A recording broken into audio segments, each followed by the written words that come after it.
Mesdames, Messieurs, bonsoir. Bienvenue au débat des chefs 2014. Un rendez-vous toujours aussi incontournable, attendu et très excitant. Ici Anne-Marie Dussault en compagnie de mon collègue Sébastien Bovet, notre chef de bureau à Québec. Bonsoir Sébastien. Bonsoir Anne-Marie. Bienvenue à ce débat. Et d'entrée de jeu, je vous présente les chefs. De gauche à droite, Mme Pauline Marois du Parti québécois. Bonsoir Mme Marois. Bonsoir Anne-Marie. Monsieur François Legault de la Coalition Avenir Québec. Bonsoir Monsieur Legault. Bonsoir à vous deux. Monsieur Philippe Couillard du Parti libéral du Québec. Bonsoir Monsieur Couillard. Madame Dussault, Monsieur Bovet. Madame Françoise David, de Québec solidaire, bonsoir. Bonsoir à vous quatre. Et surtout, vraiment, merci d'avoir accepté de poursuivre ce soir avec nous, avec le public, cette tradition, il faut bien dire, électorale à mi-parcours de campagne. Et nous vous souhaitons, au nom de tous nos téléspectateurs, un excellent débat. En qui faites-vous le plus confiance pour gouverner le Québec? Les chefs ont 2 heures pour confronter leur vision du Québec, pour vous convaincre ou peut-être vous conforter dans votre choix du 7 avril prochain. La formule retenue a été négociée avec les partis politiques. Elle a un seul objectif, favoriser le débat. C'est parce que c'est une rencontre unique, c'est leur débat. Voici la formule. 4 grands thèmes. Les enjeux économiques, le filet social, la gouvernance et la question nationale et l'identité. Chaque segment dure une trentaine de minutes et commence toujours par la question principale lancée par Sébastien Bovet, durement réfléchi. Et les chefs répondent à cette question tour à tour pour ensuite s'affronter 2 à la fois. Et puis j'enchaîne avec une question de relance qui, elle, est suivie d'un débat ouvert aux 4 chefs. Alors, si vous me suivez, amateurs de débat, vous serez bien servis. 16 face à face, 4 débats entre tous les chefs. Et mon rôle ce soir est tout simplement d'assurer le respect des règles du jeu. Et j'ai confiance en vous, mesdames, messieurs les chefs, que vous allez me faciliter la tâche. Sachez que tout a été tiré au sort, les places au lutrin, l'ordre des échanges, des confrontations, des déclarations d'ouverture et de conclusion. Bien, allons-y dès maintenant avec les déclarations d'ouverture d'1 minute. Monsieur Legault, la parole est à vous. Bonsoir. Je suis ici ce soir pour vous dire les choses clairement. Le Québec a besoin de recommencer à avancer. Je refuse d'accepter la situation actuelle. Je refuse de baisser les bras. On a besoin au Québec de faire un virage. Je suis convaincu qu'on est capable de faire de grandes choses. Par contre, le Parti québécois, le Parti libéral, depuis le début de la campagne, vous parle de référendum. À mon avis, ils sont déconnectés de votre réalité. À cette élection, on peut se donner un vrai choix avec la Coalition Avenir Québec. Mon programme, c'est de réduire les taxes de la classe moyenne.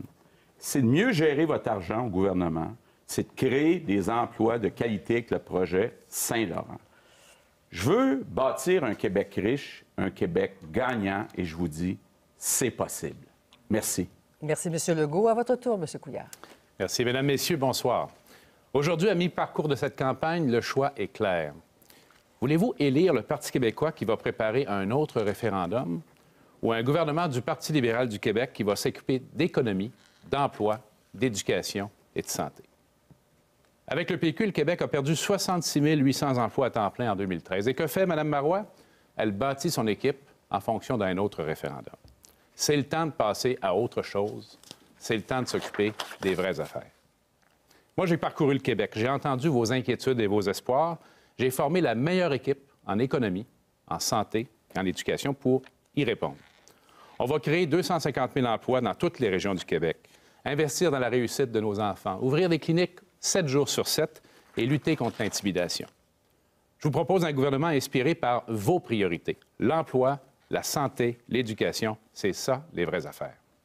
Merci, M. Couillard. Mme Marois. Merci. Alors, ce soir, je vais vous parler de notre détermination à renforcer le Québec et de l'équipe hors du commun que j'ai rassemblée. Des Québécois comme vous, qui viennent de tous les horizons, des affaires, des syndicats, de la santé, de l'éducation, de la culture. Mes projets n'ont pas changé. Je veux créer des emplois et je veux faire adopter une charte de la laïcité. Pour Mme David, je suis trop à droite. Pour M. Legault, je suis trop à gauche. En fait, je suis essentiellement au centre de vos préoccupations et de vos besoins. Vous savez, M. Couillard, pour faire oublier les années libérales, voudrait vous faire croire qu'il s'agit d'une élection qui porte sur le référendum. Faux. Il n'y en aura pas de référendum, tant que les Québécois ne seront pas prêts. Ces élections, elles portent sur le choix d'un gouvernement. Soit on retourne aux années libérales, soit on continue d'avancer avec un gouvernement du Parti québécois. Le 8 avril, je mets mon équipe au travail, des emplois et l'adoption d'une charte de la laïcité. Merci, Mme Marois. Mme David. Mesdames, Messieurs, bonsoir. Lors du dernier débat des chefs en 2012, vous m'avez découverte. Vous avez apprécié mes idées et ma façon de les faire connaître. Ce soir, je voudrais vous faire mieux connaître Québec solidaire. Mes 124 collègues, candidates et candidats, portent les mêmes idées que moi. Faire du Québec un pays pour tout le monde. Construire une société prospère, plus juste et plus écologique. Une équipe de solidaires à l'Assemblée nationale ne laissera pas le Québec devenir un État pétrolier et une terre d'inégalités grandissantes. Je vous suggère d'être attentif aux propositions de ceux et celles qui veulent vous représenter durant les 4 prochaines années. Depuis 40 ans, 2 partis se partagent sans interruption le pouvoir. N'est-il pas temps de regarder ailleurs? N'est-il pas temps de choisir Québec solidaire? Merci, Mme David. Place maintenant au premier segment, aux enjeux économiques. Première question principale, Sébastien. Alors, bonsoir à vous 4. Merci de participer à l'exercice. Vous nous promettez tous la prospérité. La prospérité, selon vous, ça passe par la création d'emplois, entre 40 et 50 000 emplois par année, selon le parti.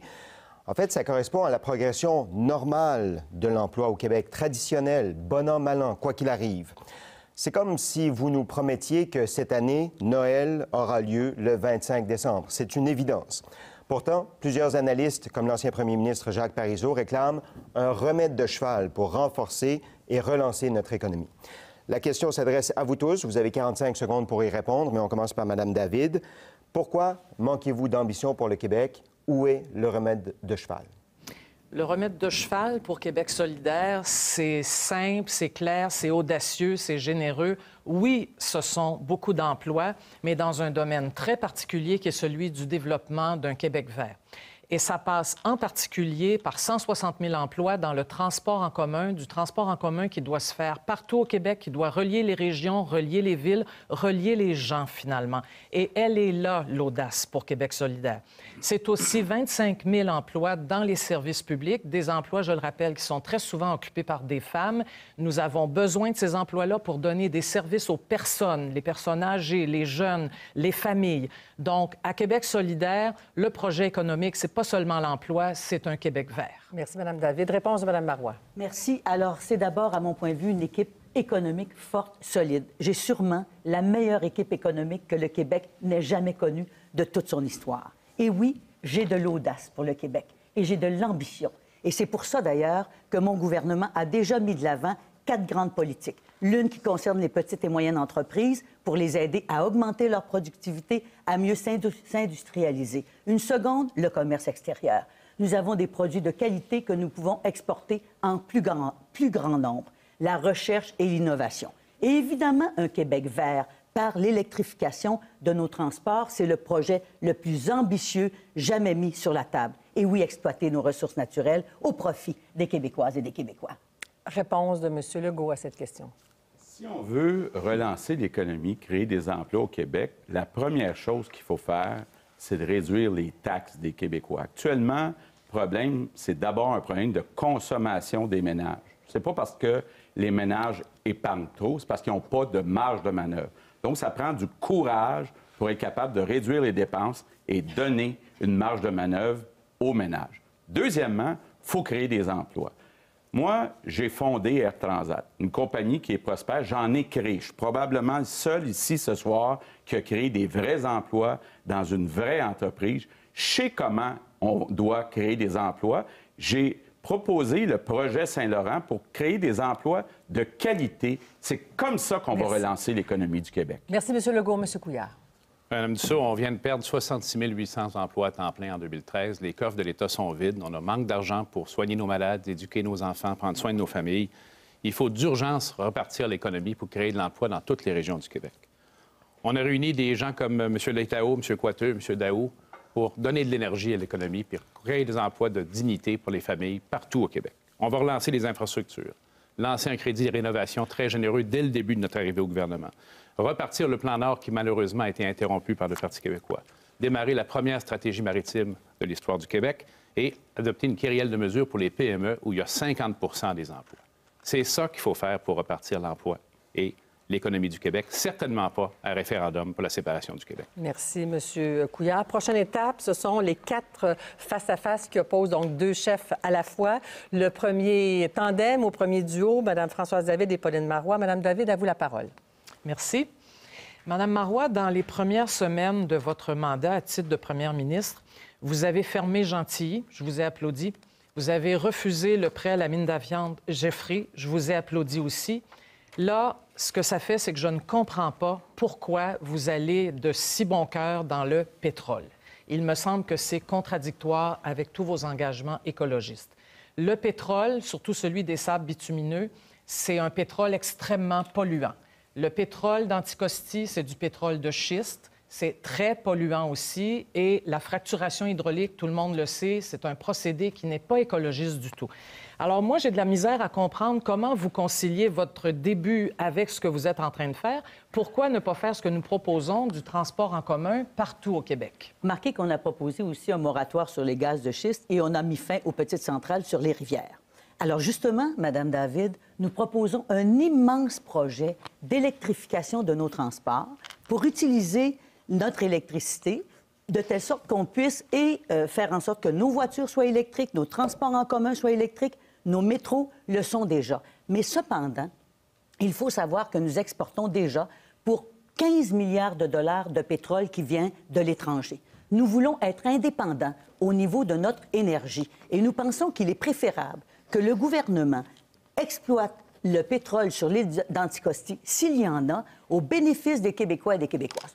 Pas pour augmenter la consommation des Québécois, mais pour s'assurer qu'on remplace celle qui vient d'ailleurs, de telle sorte que cette richesse, elle crée des emplois et elle soit repartie entre les Québécois et les Québécoises. Et nous continuons de fixer l'objectif qui est l'indépendance énergétique du Québec et l'électrification de nos transports, une économie verte qui va créer des emplois de qualité. Mais Mme Marois, j'ai beaucoup de difficultés à comprendre comment vous pouvez parler d'indépendance énergétique alors que vous voulez faire venir par pipeline du pétrole des sables bitumineux de l'Alberta, ce pétrole qui émet 67 de plus de gaz à effet de serre que tout le pétrole qu'on importe de l'étranger. Je ne comprends pas. Ce pétrole, il va venir alimenter des raffineries dans l'est de Montréal. Est-ce que vous êtes contre les emplois? Moi, il y a une chose que je vais faire aussi. Je vais m'assurer que ce pétrole soit transporté de façon sécuritaire et que la santé et la sécurité de nos concitoyens soient assurées. Je peux le garantir aux gens qui nous écoutent ce soir. Madame Marois, transporter le pétrole par pipeline de façon sécuritaire, ça aurait pris plus qu'une commission parlementaire qui a duré à peu près 8 jours au mois de décembre et où les dés étaient pipés d'avance.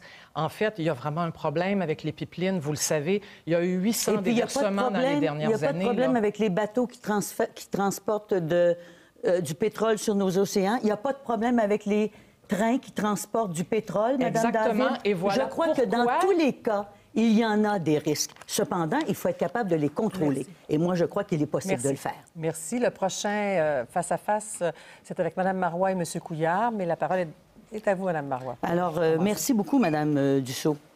J'ai l'impression, en voyant M. Couillard, de retrouver la bonne vieille équipe du Parti libéral. 18 de vos membres sont les 18 membres de l'équipe ministérielle qui était sous la gouverne de M. Charest.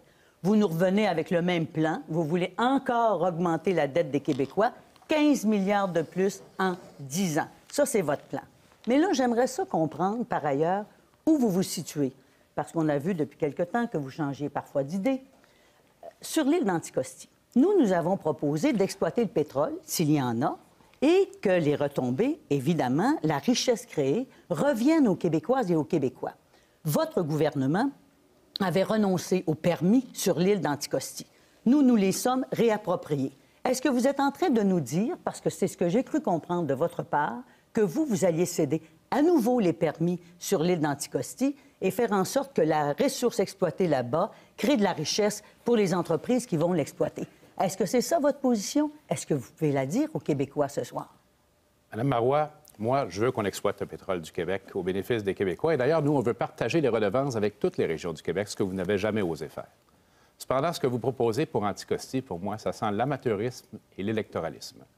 On ne sait pas, vous l'avez dit vous-même dans votre introduction, on ne sait pas s'il y a un pétrole exploitable sur Anticosti.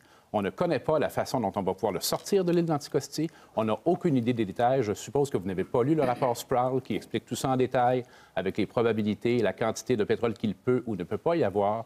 Ça, c'est comme acheter un billet de loterie, là, puis rentrer à la maison puis dire à son conjoint, « Regarde, là, je suis millionnaire, j'ai mon billet de loterie. » Alors, vous êtes en train de dire aux Québécois, nous, on ne veut même pas savoir. On ne veut même pas savoir s'il y a du pétrole sur l'île d'Anticosti. Puis je suis d'accord avec ce qu'a fait le gouvernement Charest, dont je faisais partie, qui était de céder les permis sur cette île qu'est l'Anticosti. Vous ne pouvez pas jouer l'argent des contribuables à la loterie. Donc, c'est ce que vous faites actuellement. Vous allez jouer l'argent des contribuables. Vous voulez augmenter la dette de 15 milliards de dollars, M. Couillard. Il me semble que ça, c'est très clair pour les Québécois. Anticosti, si vous le voulez. Ah bon, d'accord, il n'y a pas de problème. Il n'y a aucun partenaire majeur de l'industrie pétrolière qui s'est intéressé à ce projet-là. Ça aurait dû vous allumer une sonnette d'alarme. Ah bon? Comment vous allez sortir le pétrole de l'île d'Anticosti, Mme Il y a trois Deuxièmement, vous avez dit à Mme David, lors du dépôt de 2012, que vous feriez un BAP avant toute exploration sur l'île. Vous avez maintenant changé complètement d'opinion. Nous allons faire parce un que BAP. Vous vouliez dire aux Québécois, regardez, je suis pour le pétrole, mais vous risquez de faire manquer aux Québécois le début de l'exploitation du pétrole. Donc, vous êtes contre l'exploitation du pétrole sur l'île d'Anticosti. Et moi, je rassure les Québécois,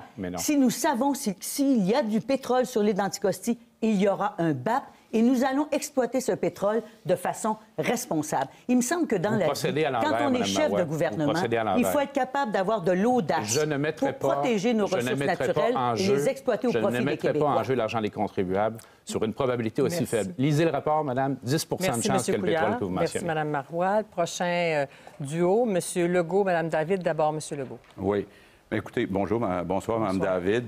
Écoutez, on vient de voir M. Couillard qui ne semble pas pour le pétrole, comme vous. Donc, nous, on est pour le pétrole, bien avant, même le Parti québécois. Vous proposez, entre autres, des formes comme l'éolien. Je veux vous parler de l'éolien. Actuellement, le Parti québécois et le Parti libéral ont tous les deux donné beaucoup de contrats dans l'éolien, sont toujours d'accord pour donner des contrats dans l'éolien. Il y a une étude qui nous montre que chaque emploi dans l'éolien coûte 200 000 de subventions par année pour créer des emplois à 48 000 par année. Ce que ça fait, c'est que les pertes qui sont subies par Hydro-Québec viennent augmenter les tarifs d'Hydro-Québec. Donc, dans une dizaine de jours, Hydro-Québec, à cause des pertes sur l'éolien, va augmenter ses tarifs de 4,3 beaucoup plus que l'inflation. Ça prend une centaine de dollars par ménage. Donc, moi, je voudrais savoir de votre part, Mme David, là, êtes-vous pour qu'on continue à donner des contrats qui nous coûtent 200 000 de subventions par année dans l'éolien? Et êtes-vous d'accord avec la hausse de 4,3 chez Hydro-Québec le 1er avril prochain? Alors, M. Legault, on va démêler une couple de choses, là. La hausse d'Hydro-Québec, elle est même inférieure à ce que souhaitait le gouvernement Marois. Et en fait, si on continue comme ça, dans 4 ans, les Québécois paieront leur électricité 20 plus cher. Et non, ça n'est pas dû seulement aux difficultés avec l'éolien. J'aimerais ça rappeler qu'il y a aussi des harnachements de grandes rivières. Il y a tout ce barrage de la Romaine, commencé par les libéraux et poursuivi par les péquistes, qui est absolument et radicalement inutile et qui nous force à produire de l'électricité plus chère que ce qu'on est capable de la vendre. Sur l'éolien, de façon plus particulière, je vous soumets quand même, M. Legault, que si aujourd'hui pour demain, on fermait les usines à Matane et à Gaspé, c'est probablement autour de 800 emplois qui seraient perdus en Gaspésie. Je trouve que c'est pas si simple que ça de dire, eh bien voilà, c'est terminé.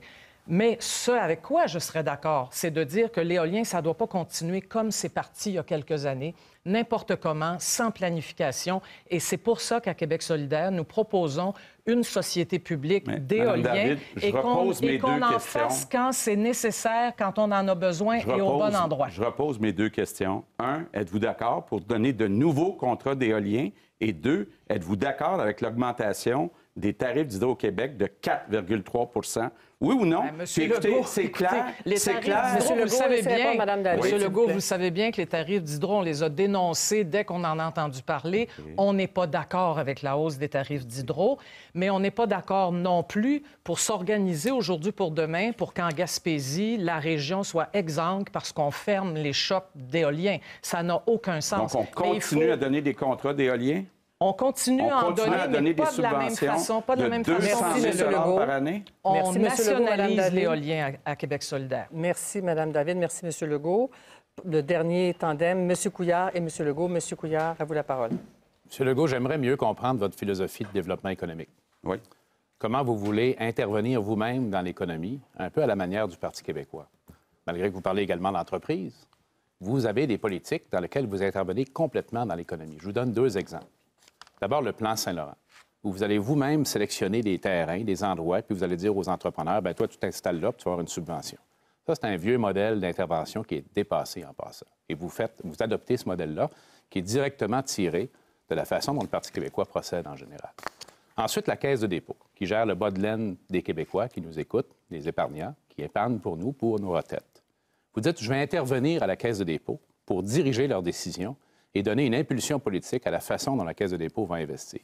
Dans les 2 cas, je trouve que vous intervenez dans l'économie de façon très dirigiste et je ne comprends pas là, comment vous vous séparez ou vous distinguez du Parti québécois. Prenons un exemple très concret, M. Couillard. La cimenterie en Gaspésie. OK? Mme Marois a décidé que le gouvernement du Québec et la Caisse de dépôt investiraient 450 millions de dollars pour créer 400 emplois. Ça, c'est plus qu'1 million de dollars par année par emploi. OK? Nous, on est contre la cimenterie. Moi, ce que je crois, c'est que vous êtes d'accord que la Caisse de dépôt investisse de l'argent, que le gouvernement mette 450 millions. Legault, Pouvez-vous nous le dire, là, êtes-vous pour ou contre le 450 millions? Nous allons poursuivre ce projet, M. Legault. Donc, c'est vous qui êtes interventionniste. Pourquoi, M. Legault? Pourquoi? C'est vous. Vous oubliez un point très important. Oui. C'est que les premières personnes qui ont mis de l'argent dans le projet, c'est des fortunes privées, avant le contribuable. C'est quelques dizaines de millions. Et c'est important pour ces gens et c'est une contribution majeure. Ce qui est important pour ce projet, M. Legault, c'est que le plan d'affaires soit bien vérifié de façon à ce que le ciment soit exporté, déplace le ciment importé chez nous pour éviter de cannibaliser nos cimenteries comme à Port-Neuf. Mais moi, j'appuie ce projet-là parce que je veux des jobs pour les Gaspésiens et les Gaspésiennes et je veux qu'ils puissent vivre dans la dignité d'un emploi bien rémunéré. Moi, j'aime bien les Gaspésiens, mais j'aime pas le gaspillage. Je vous pose une question, là. Vous, demain matin, iriez-vous à la banque emprunter 1 million pour vous créer un emploi? Est-ce que vous feriez ça? 1 million d'emprunt pour créer un emploi. C'est ça, la cimenterie de la Gaspésie. Ça tient pas debout. Moi, je veux savoir, là, c'est ça votre modèle, la cimenterie? 450 millions d'argent public pour 400 emplois? Si le secteur privé met sa contribution d'abord, comme on a fait dans d'autres projets d'ailleurs, il faut appuyer ces projets dans une région qui a beaucoup besoin, qui a terriblement besoin de développement économique nouveau. Alors moi, j'appuie ce projet-là et je crois que la majorité des Québécois l'appuient aussi. Avez-vous déjà créé des emplois? Qu'est-ce que vous avez appris? Qu'est-ce que vous connaissez en économie? Je veux juste savoir, est-ce que vous avez déjà créé des emplois, vous, dans votre vie, dans votre carrière? Mais, M. Legault, j'ai travaillé à bien des endroits et en passant pour les entreprises qui ont effectivement créé des emplois dans les années où j'ai quitté la politique. Ceci étant dit... Combien d'emplois vous avez créés dans votre vie? Alors, je vais vous prendre au mot, ou presque, parce qu'on va parler d'emploi, comme vous le faites, mais aussi d'environnement. La question de relance s'adresse à M. Couillard. Et quand on parle de création d'emplois ou qu'on y pense à ces emplois cette création d'emplois basée essentiellement sur les ressources naturelles, on parlait à l'instant du pétrole d'Anticosti, mais on peut aussi penser aux projets comme la mine Arnaud, M. Couillard, sur la Côte-Nord. On parlait de la cimenterie de Port-Daniel en Gaspésie. Des emplois qui comportent un risque peut-être sérieux pour l'environnement. Alors, ma question, est-ce que c'est votre vision du progrès du Québec de demain? Ma vision du Québec d'aujourd'hui et de demain, c'est d'exploiter nos ressources naturelles dans l'esprit du développement durable, où il y a le mot « développement » en passant, et dans le respect des communautés. Dans le cas de la mine Arnaud, j'étais à Sept-Îles très récemment. Il y a un appui très fort de la population pour ce projet en passant. Il y a 3000 personnes qui ont manifesté dans les rues de Sept-Îles pour avoir les emplois liés à ce projet. Maintenant, le promoteur s'est fait donner des devoirs par le BAP, puis il a indiqué plusieurs endroits, plusieurs secteurs de son projet à améliorer. Au-delà de ça, Mme Dussault, moi, je crois qu'il faut absolument maintenant dire à nos régions partout qu'ils vont pouvoir capter une partie de la richesse qui est prélevée chez elles et on va leur donner une partie des redevances pour qu'elles décident elles-mêmes, que les gens des régions décident eux-mêmes de la façon dont l'économie va se développer. Ça fait partie de la façon dont on va occuper notre territoire et on va développer nos régions de façon dynamique. Alors, le débat est ouvert à vous quatre. Je l'ouvre avec Mme Marois. Si vous permettez, Anne-Marie, j'ai quelque chose avec... Je vais donner la parole à Mme Marois. Merci. Quelque chose avec laquelle je suis profondément en désaccord. Et ça m'étonne de votre part, M. Couillard, vous qui êtes un scientifique. Vous dites qu'il ne s'est pas créé d'emploi en 2013. c'est pas la Pauline Marois du Parti québécois, là. C'est pas un commentateur, quelque part, qui serait favorable à nos politiques, qui dit qu'il s'est créé de l'emploi. L'Institut de la statistique du Québec dit qu'il s'est créé près de 48 000 emplois et ceux-ci sont presque tous à temps plein. Madame Marois. Et si vous regardez l'Institut de la statistique du Canada, vous aimez peut-être mieux l'Institut de la statistique du Canada, ils disent exactement la même chose. Mais bien sûr, Mme Marois, c'est les mêmes chiffres. Et c'est incorrect, M. Couillard, de faire des avancées comme celle-là. Mme Marois, alors, on va commencer sur des bonnes bases, ça m'apparaît fondamental. Ce sont les mêmes chiffres. D'ailleurs, un collègue de nos deux animateurs aujourd'hui, M. Filion, disait qu'effectivement, le problème de la méthode que vous choisissez pour obscurcir la situation, c'est que ça cache, et ça arrive souvent chez vous, les cachettes, Mme Marois, bon. ça cache la perte d'emploi et la paralysie de l'emploi au Québec en 2013. Mais je vais vous poser une question, Mme Marois.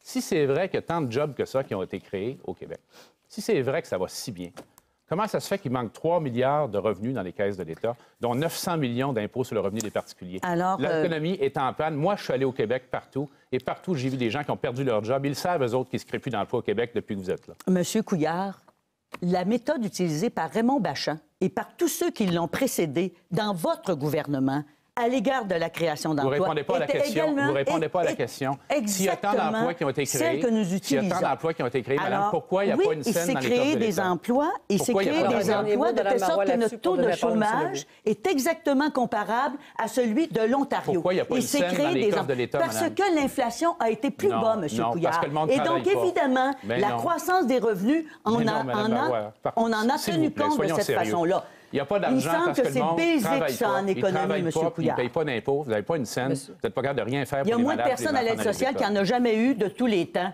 Alors, dites-moi pas que les gens n'ont pas du travail. Il y en a qui n'en ont pas. On va travailler pour leur en créer. Parce que l'inflation n'a pas été au rendez-vous. Et c'est ce qui s'est passé. C'est la même chose chez nos voisins des autres provinces. On n'est pas différent des autres. Notre taux de chômage est au même niveau que celui de l'Ontario. On n'a pas paralysé l'économie. La parole à M. Legault, ensuite Mme David. François, Madame M. Legault. Marois, les chiffres sont têtus, là. Oui. Les chiffres de Statistique Canada. Lorsque vous êtes arrivé au pouvoir en septembre 2012, selon Statistique Canada, il y avait 3 242 000 emplois à temps plein au Québec. Selon les derniers chiffres, là, à la fin du mois de février 2014, il y avait 3 242 000 emplois à temps plein au Québec. Depuis que vous êtes au pouvoir, Mme Marois, il y a 0 emploi à temps plein qui se sont créés, alors qu'en Ontario, il s'en est créé 110 000. Mme Marois, en 18 mois, vous avez créé aucun emploi à temps plein, puis vous êtes contente de ça, vous êtes contente de votre bilan. Vous vous satisfaisez de peu, Mme Marois. Je suis jamais contente, j'en veux toujours plus, puis je voudrais toujours plus d'emplois au Québec, puis de travailleurs au travail. Cependant, M. Legault, il faut que vous admettiez qu'il n'y aura jamais eu autant de personnes au travail en 2013 qu'il n'y en a eu dans le passé au Québec. 4 32 000 travailleurs et travailleuses au travail. Et en plus, le plus bas taux de personnes à l'aide sociale. C'est fini. Mme Marois, pouvez-vous nier les chiffres que je viens de donner? Ce que je vous dis... Quand vous êtes arrivé, là, il y avait 3 242 000 emplois. Aujourd'hui, il y a 3 242 000 emplois à temps plein. Vous avez créé aucun emploi payant. Il s'est créé des emplois au Québec en 2013. Non, l'Institut de la statistique du Québec, la majorité à temps plein. Dire ça, Mme et Marois. il n'y a plus de travailleurs, de personnes au travail aujourd'hui. Incluant les temps partiels. Vous n'aimez pas ça, mais c'est ça la vie. Parce qu'en fait, mine de rien, vous êtes tous d'accord. Il s'est créé un certain nombre d'emplois au Québec dans la dernière année, mais le Québec a une performance insatisfaisante. Dans le fond, c'est ce que vous dites tous les trois. Moi, ce que je pense effectivement, c'est que dans la dernière année, dans les 2 dernières années, on n'a pas suffisamment stimulé l'économie québécoise. Et c'est ce qu'on veut faire, nous autres, à Québec solidaire. On veut la stimuler non seulement par nos grands projets d'innovation technologique en environnement. On veut la stimuler par le transport en commun dans toutes les régions du Québec, pas seulement la voiture électrique pour les individus, et même pas en commençant par ça. Le plus important, c'est le transport en commun collectif. On veut la stimuler par de l'éco-rénovation, mais on veut aussi stimuler l'économie. Et là, il y a des manques dans toutes les régions du Québec par des emplois dans les services publics, dans l'économie sociale, dans les coopératives, dans le monde de la culture. Et là-dessus, on a fait très peu dans la dernière année. Je pense qu'il faudrait multiplier ces emplois Parce que je vous rappelle que dans la construction, on est encore à peu près à 3 de femmes. On espère que ça va changer, mais il va falloir développer des emplois partout où il y a des femmes au Québec aussi. Là. Monsieur Couillard. Madame Marois, on a parlé tantôt des emplois qui n'existent pas. Il n'y a pas d'emploi de création d'emplois à temps plein depuis que vous êtes là, et notamment en 2013. Il n'y a pas une scène, Madame Marois, dans les coffres de l'État. Il n'y a plus d'argent qui rentre. Il y a 900 millions de moins d'impôts sur le revenu parce que vous n'êtes pas capable de générer une ambiance économique pour que les entrepreneurs créent des emplois dans toutes les régions du Québec. Ce qu'il faut faire, c'est lancer les infrastructures tout de suite, lancer un crédit de rénovation généreux tout de suite, investir pour les PME tout de suite, lancer la stratégie maritime et relancer le plan Nord maintenant et mettre les Québécois au travail. M. Couillard trouve qu'on n'en a pas assez fait et il nous critiquait à l'Assemblée nationale parce qu'on investissait trop dans notre politique économique. Là, M. Couillard, je suis absolument estomaqué. Il nous ramène exactement la même vieille formule que M. Charest. M. Charest, il a augmenté la dette du Québec de 60 milliards de dollars. Un tiers de toute la dette du Québec, c'est M. Charest qui l'a fait. J'étais là, on a réparé vos dégâts. Je vais ajouter à ce que vous avez déjà prévu 15 milliards de dollars de dette de plus. C'est ça que vous dites aux Québécois. Alors, ça veut dire ça des intérêts que les Québécois vont payer. Pas d'argent en santé, pas d'argent en éducation. Quand l'argent a été investi, c'est pour réparer les dégâts et la négligence que vous avez. Mais ça faisait 9 ans que vous étiez au pouvoir quand vous avez investi l'argent. Et ça a pris longtemps à corriger, madame. Ça a pris longtemps à corriger. 9 ans. Et c'est pour ça qu'on est passé à travers la récession. Ce que je dis, c'est que maintenant, vous avez induit, vous, une sorte de récession au Québec, avec une création d'emplois à temps plein qui est littéralement en panne. Madame Marois, répondez enfin à la question. Alors, les Ontariens ont induit, les gouvernements de l'Ontario ont induit des récessions. Voyons donc. Le plan Nord, soit dit en passant, M. Couillard, le plan Nord que rejettent certaines communautés dans le nord du Québec parce qu'ils n'ont pas été associés. Le plan Nord, s'il y a eu des ralentissements dans le secteur minier, c'est parce que le prix des métaux a baissé. Vous pouvez toujours bien pas accuser le gouvernement du Parti québécois. C'est vous qui avez choisi une stratégie d'électrification des transports et d'investissement pour rehausser l'emploi. Si on veut relancer l'économie, il faut d'abord réduire les taxes des ménages. Parce que la croissance économique n'est pas là, est en bas de 2 surtout à cause de la consommation des ménages. Il y a 1 an et demi, vous étiez sur le même plateau ici. Oui. Vous avez dit devant tout le monde, je vous promets que je vais abolir la taxe santé pour tous les Québécois. Vous l'avez aboli seulement pour ceux qui gagnent moins de 18 000 $ par année. Pourquoi, Mme Marois, vous avez décidé, choisi de laisser tomber les gens de la classe moyenne? Pourquoi vous avez menti? Non, je n'ai pas menti, je ne mens pas aux Québécois. Quand j'ai voulu réduire la taxe santé, vous étiez là à vous opposer à vouloir nous renverser. Cependant, nous l'avons réduit pour la moitié des Québécois. Et pour certains, c'est complètement annulé. C'était une taxe profondément injuste, une taxe du gouvernement libéral. Qu'on gagne 150 000 $, on payait 200 $, puis qu'on gagne 25 000 $, on payait 200 $. On l'a éliminé et réduit pour la moitié des Québécois. Madame Marois, est-ce que vous trouvez que quelqu'un qui gagne plus de 18 000 est riche? Non. Je pense pas qu'il est riche. Vous avez dépensé 2 milliards de dollars d'annonces, là. Pourquoi vous avez choisi à la place de faire des annonces? Je vous rappelle alors, M. Legault, j'aimerais que le droit de parole de tous soit respecté. Mme David attend son tour depuis un certain moment. Vous pourrez reprendre ces thèmes, notamment dans le bloc suivant. Sur la taxe santé, effectivement, on pourra en reparler parce que je pense que c'est une taxe profondément inéquitable, due au Parti libéral et reconduite pour une bonne part par le Parti québécois. Il est très clair que nous voulons l'abolir. Mais je voudrais simplement rappeler que s'il n'y a pas assez d'argent dans les coffres de l'État, et là, je réponds à M. Couillard, c'est d'une part parce qu'il n'y a pas eu assez de stimulation de l'économie, mais c'est aussi parce que gouvernement après gouvernement, vous refusez d'aller chercher des revenus là où il y en aurait. Et là-dessus, j'aurai des choses à dire dans un des prochains segments. Oui, notamment, le prochain thème, c'est le filet social. Présentation du thème et questions, Sébastien. Je pense que c'est bien parti. Merci. On sent la passion dans les débats. Un peu de sémantique d'abord. On définit le filet social comme étant, par exemple, la santé, l'éducation ou encore l'aide aux plus démunis. À chaque élection, vous nous promettez de meilleures écoles, vous nous promettez l'accès à un médecin de famille. Et après, vous passez 4 ans à nous expliquer pourquoi vous n'y êtes pas arrivé. En plus, vous nous imposez une taxe santé, une augmentation des tarifs d'Hydro-Québec et une augmentation de nos taxes scolaires. Alors, la question, je vous le rappelle, vous avez 45 secondes pour y répondre. Le sort a voulu qu'on commence par Mme Marois, mais la question vous est adressée à vous tous. Madame Marois, que dites-vous aux Québécois qui n'ont toujours pas de médecin de famille, aux aînés qui ne reçoivent qu'un seul bain par semaine dans les centres d'hébergement, aux parents dont les enfants fréquentent des écoles où il y a de la moisissure? Est-ce que c'est ça, votre Québec, plus de taxes pour moins de services? Non, c'est moins de taxes, mais je voudrais pas beaucoup plus de services. Et c'est ce que nous avons fait au gouvernement du Parti québécois.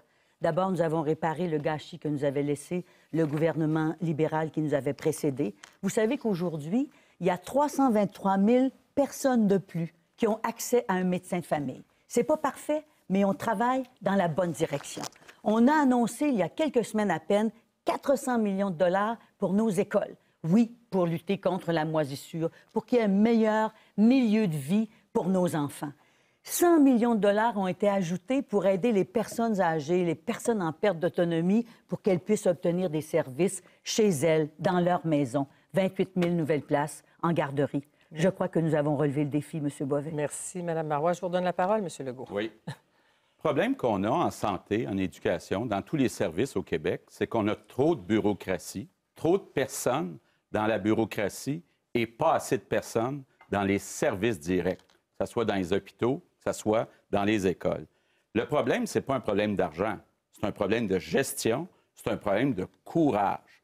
Le gouvernement libéral, comme le gouvernement du Parti québécois, n'ont pas eu le courage de faire le ménage dans les agences de santé, dans les commissions scolaires. Mme Marois a préféré augmenter les taxes scolaires de 20 à 30 %. Elle a préféré renier sa promesse d'abolir la taxe santé pour tous les Québécois. Aujourd'hui, les Québécois ont moins de services, plus de taxes. Monsieur. C'est ça qu'on doit changer au Québec. Monsieur Couillard. La base de tout, pour mieux soigner, mieux éduquer, mieux prendre soin de nos aînés, ça prend une économie qui est en croissance, la création d'emplois. C'est là que ça commence. C'est certain qu'il faut effectivement, et on va le faire, cibler et donner des cibles précises de réduction de la bureaucratie en éducation et en santé particulièrement pour réinvestir dans les services. Maintenant, prenons deux thèmes que vous avez mentionnés. D'abord, les médecins de famille. On peut maintenant offrir des médecins de famille aux Québécois parce qu'on a remis à l'école, littéralement, on a ouvert les portes des facultés de médecine que Mme Marois avait fermées à l'époque où elle était ministre de l'Éducation. Ça prend 10 ans à fabriquer un médecin. On commence à récolter les frais de ça. On aura des grandes cliniques partout au Québec où les médecins seront ensemble pour travailler dans de bonnes conditions. Et on va donner l'accès à l'échographie, aux examens de scan dans les cliniques pour que les tests aillent plus vite et qu'on soit traité plus rapidement. Madame David. Moi, j'aime beaucoup votre question. Évidemment, ça me tient à cœur. Pour moi, le droit des services publics, on parle de santé, d'éducation, on parle des services sociaux. Moi, je pourrais parler aussi des transports en commun, des services de garde. Pour moi, là, c'est vraiment un droit fondamental. C'est une question de justice sociale. Et je pense que le Québec a les moyens de se payer de bons services publics. J'en suis convaincue.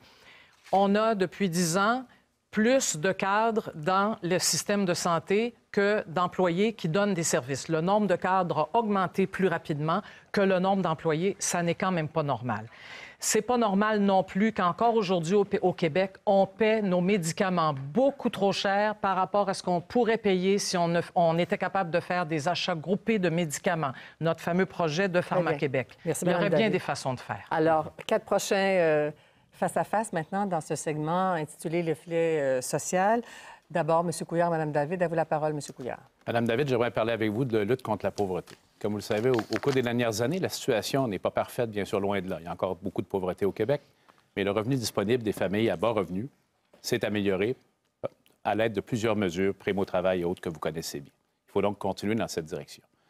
Comment, Mme David, voyez-vous cette question de la lutte contre la pauvreté? Pour nous, pour moi, elle commence par l'économie et la dignité d'un emploi. La meilleure façon de lutter contre la pauvreté, c'est faire sortir les Québécois et les Québécoises de cet état qui est difficile au moyen de la dignité de l'emploi. C'est là que ça commence avant tout, de faire croître l'économie, de créer de l'emploi dans toutes les régions du Québec. C'est comme ça qu'on aura davantage de gens qui ont une vie digne, des familles heureuses qui peuvent aller au bout de leurs rêves. C'est là que ça commence, Mme David, la création de la richesse et de l'emploi surtout partout au Québec. Je pense que ça doit faire 20 ou 30 ans que j'entends les gouvernements successifs me raconter, Mme David, pour pouvoir répartir la richesse, il faut d'abord la créer. Mais évidemment qu'il faut créer de la richesse. Là, on ne fera pas un débat de 2 heures là-dessus, je pense. Et cette richesse-là, on la crée effectivement par des emplois, par la stimulation de l'économie. Mais on la crée, la richesse, aussi par le partage de la richesse. Ça crée de la richesse, ça, non seulement quand on met des gens à l'emploi, mais quand ces gens-là, en emploi, paient des taxes et des impôts qui retournent à l'État, et l'État qui, à ce moment-là, peut mettre en place plus de services publics.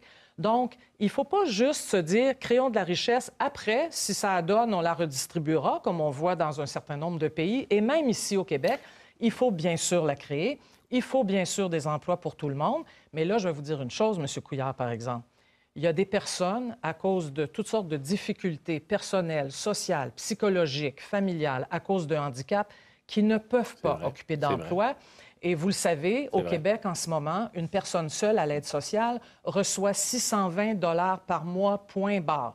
Quand on sait que dans les grandes villes, simplement le loyer, un 2 pièces et demie, là, dans un vieux quartier, coûte 400 $ par mois. On fait comment pour vivre? Vous avez entièrement raison, puis on a besoin de ressources publiques pour faire cette redistribution. Vous savez d'ailleurs que le Québec, il faut en être fiers ensemble, on est une des sociétés les plus égalitaires en Amérique du Nord, justement par la redistribution de la richesse qu'on fait. Mais pas encore assez, M. Couillard. On peut toujours faire mieux, mais ça commence par la création de la prospérité. L'emploi ne se crée pas par l'État. L'emploi se crée par les entrepreneurs, notamment chez nous, par les petites et moyennes entreprises. 50 des jobs sont dans les PME partout au Québec. 75 à 80 des nouveaux emplois sont là.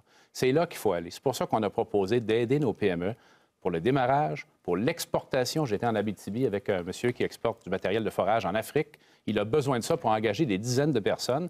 Et à l'opposé, la liquidation du Plan Nord par le Parti québécois fait perdre des milliers d'emplois au Québec. Moi, je ne me plaindrai pas de la liquidation du Plan Nord, parce que ça, on pourra en discuter longtemps du Plan Nord et de ses conséquences environnementales, M. Couillard. Oui. Mais moi, je vous répète, rien contre la PME. Oui, il faut l'aider quand elle va dans des avenues écologiquement et socialement responsables, mais on va se parler d'économie sociale aussi. 125 000 emplois, M. Couillard. Prochain face-à-face, Mme Marois, M. Legault. Mme Marois, à vous la parole. Alors, merci beaucoup, Mme Dussault.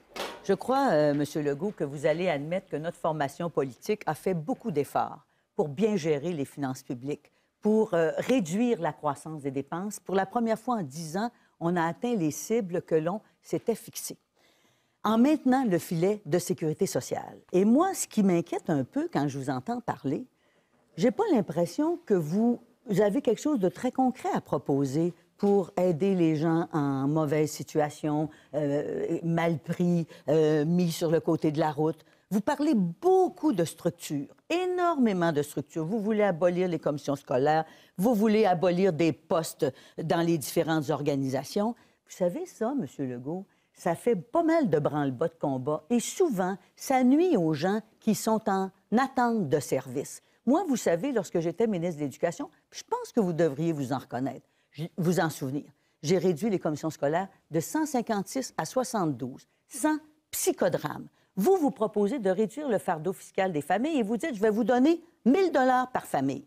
Là, je tombe à la renverse. J'aimerais ça pouvoir faire ça, mais où est-ce que vous inventez l'argent pour arriver à ça? 2 500 millions que ça va vous coûter. Alors, qu'est-ce que vous allez faire pour arriver à respecter l'engagement que vous prenez, qui est complètement irréaliste à mon point de vue? Bien, parlons-en des commissions scolaires. L'année dernière, Mme Marois, vous avez offert un choix aux commissions scolaires. Vous avez dit, ou vous réduisez vos dépenses de 200 millions, ou vous augmentez les taxes scolaires. On vous l'a dit tout de suite, ça n'a pas de bon sens, on sait ce qu'ils vont faire. Qu'est-ce qui est arrivé, Mme Marois? 6 mois plus tard, la grande majorité des commissions scolaires ont augmenté leurs taxes de 20 à 30 %. Et là, vous avez dit, je suis fâché, je suis fâché. Mais Mme Marois, il faut avoir du courage. On ne peut pas juste dire aux commissions scolaires, choisissez d'augmenter les taxes ou non. Est-ce que vous reconnaissez que la façon dont vous y êtes pris avec les commissions scolaires, c'était une erreur de gestion, la façon dont vous avez travaillé? Vous n'avez pas répondu à ma question, mais on y reviendra tout à l'heure. Nous étions et nous sommes toujours en désaccord avec ce qu'ont fait les commissions scolaires et je ne me suis pas gênée de leur dire, je suis allée leur dire face à face, M. Legault, vous le savez très bien. Et nous avons déposé une loi pour leur demander de retourner de l'argent aux citoyens qui ont payé trop de taxes scolaires en réduisant les prochains compte de taxes scolaires. Ça, c'est ce que nous avons fait à l'égard d'une décision qui n'avait pas d'allure de la part des commissions scolaires. Mais je n'ai pas fait que cela. J'ai décidé que nous allions revoir la façon de financer les commissions scolaires. Est-ce que la taxe scolaire, c'est une bonne chose? Est-ce que leur organisation doit être revue? Et c'est à ça que j'ai demandé à un comité de réfléchir et je vais donner suite à ces recommandations. En date d'aujourd'hui, les Québécois qui nous écoutent, là, ont payé 20 à 30 de plus de taxes scolaires. C'est pour ça qu'on demande aux commissions scolaires de rembourser. Plus de retour. Parce qu'ils n'ont pas confiance dans votre courage. Merci, Mme Marois. Ben là, j'en ai pas mal. Le débat à 4 s'en vient. Soyez patients. Retenez vos idées. Bien, pour l'instant, c'est Mme David et Mme Marois, mais la parole est d'abord à Mme David. Merci. Mme Marois, j'aimerais que nous parlions ensemble des aînés. Oui. Sous le régime libéral, il y a près de 5000 places qui ont été coupées dans les CHSLD. Depuis que vous êtes arrivé, vous en avez coupé des centaines d'autres. L'hébergement des aînés est devenu largement privatisé et on sait que dans plusieurs résidences, la qualité n'est pas au rendez-vous. On a découvert cet hiver que la sécurité n'était vraiment pas au rendez-vous dans plusieurs endroits. Vous annoncez une nouvelle vague de compression de 4 à 600 millions dans la santé. Et il y a déjà des aînés qui ont de la difficulté à recevoir des services à domicile. Je sais, vous avez mis 100 millions de plus, mais votre ministre de la Santé, M. Hébert, il y a quelques années, quand il était chercheur, éminent chercheur, nous disait qu'il faut 500 millions de plus par année si on veut vraiment mettre aux normes les services à domicile pour les aînés, si on veut vraiment que les aînés puissent rester chez elles et chez eux avec tout ce dont ils ont besoin. Moi, j'aimerais ça vous entendre là-dessus. D'abord, je ne comprends pas où vous prenez votre 400 ou 500 millions de coupures dans l'aide aux personnes âgées. Au contraire, et je suis d'accord avec vous, que nous devons augmenter l'aide apportée aux personnes âgées pour qu'elles puissent recevoir des services chez elles, qu'elles puissent vivre dans leur milieu de vie, qu'on puisse les accompagner. Je suis à 150 d'accord avec vous. Et c'est ça qu'on veut mettre. Sur 5 ans, on augmente de 100 millions par année l'aide apportée aux personnes en perte d'autonomie, aux personnes âgées, de telle sorte qu'on arrive à une vitesse de croisière dans 5 ans de 500 millions de dollars. Mais ça ne s'arrêtera pas là. Vous savez que Régent Hébert a mis de l'avant un projet audacieux qui s'appelle l'assurance autonomie pour faire en sorte que l'ensemble des services nécessaires pour soutenir nos personnes âgées puissent leur être offerts d'une façon humaine, en tenant compte de leur réalité. Alors, rassurez-vous, c'est exactement là que l'on veut aller. Et quant au centre d'hébergement et de soins de longue durée, vous savez que nous avons réorienté certaines personnes vers d'autres types de ressources plus adéquates ça veut dire que les personnes ont dû quitter les CHSLD. Mais qui répondaient mieux à leurs besoins. Ça, c'est vous qui le dites, mais c'est pas toujours comme ça que c'est vécu par les personnes. Et je voudrais ajouter aussi ce qui suit. J'ai bien analysé le projet d'assurance autonomie de M. Hébert et je veux le dire aux auditrices et auditeurs qui nous écoutent, là, c'est pas si sympathique que ça en a l'air. En fait, c'est un projet qui risque de privatiser encore plus les services aux aînés qui sont très largement des femmes âgées, souvent vivant seules. C'est un modèle, le régime d'assurance autonomie. On va laisser Mme Marois répondre. Attendez un instant, je n'ai pas tout à fait terminé. Qui va faire en sorte que les travailleuses qui vont donner ces services vont continuer d'être sous-payées et que les proches aidantes vont continuer d'être... Madame David, vous savez très bien que la privatisation des services de santé, là, c'est à votre droite que ça se passe chez M. Couillard. Avec le Dr Barrett, ils ont annoncé qu'ils ouvriraient 50 super-cliniques avec l'assurance autonomie, Mme Marois, on privatise les services aux aînés. Parlez-lui à... Alors, on va leur parler aussi, ne vous inquiétez pas. Il y a un débat ouvert qui s'en vient tout de suite après le prochain face-à-face entre M. Legault et M. Couillard, mais d'abord M. Legault. Oui. C'est bien connu, dans les congrès du Parti libéral, il y a beaucoup de commissaires d'école. On sait que les commissions scolaires, ce sont des lobbies puissants. Pourquoi, M. Couillard, vous avez choisi de garder les élections scolaires alors qu'il y a seulement 7,9 des gens qui vont voter? Pourquoi vous voulez garder les commissaires d'école? Pourquoi vous voulez garder 4 500 employés dans les commissions scolaires? M. Legault, d'abord, oui, on veut réduire la bureaucratie dans le milieu scolaire, en commençant par le ministère de l'Éducation. C'est là qu'il y a la plus grosse augmentation de la bureaucratie au cours des dernières années. Vous le savez, vous avez été ministre de l'Éducation. Il y a plusieurs centaines de fonctionnaires qui maintenant ne sont plus nécessaires parce que le réseau de l'éducation a atteint sa maturité. Et de façon correcte et humaine, on va libérer 500 postes au ministère de l'Éducation et on va abolir les directions régionales du ministère de l'Éducation qui, en fait, doublent le travail des commissions scolaires. Quant aux commissions scolaires, moi, oui, je veux les préserver parce que c'est un endroit de proximité pour les parents. On me le dit partout au Québec. parce qu'ils peuvent parler à leur commissaire scolaire. Et oui, il faudrait qu'ils votent plus, les gens, pour les élections scolaires. Et en passant, quand il y a un enjeu, quand il y a une école menacée de fermeture, les gens vont voter pour leur commissaire scolaire, particulièrement dans nos régions. Et c'est une erreur de penser, M. Legault, que ce ne sont pas des institutions importantes pour les régions. Ce n'est pas du lobbying, c'est les citoyens qui en ont besoin.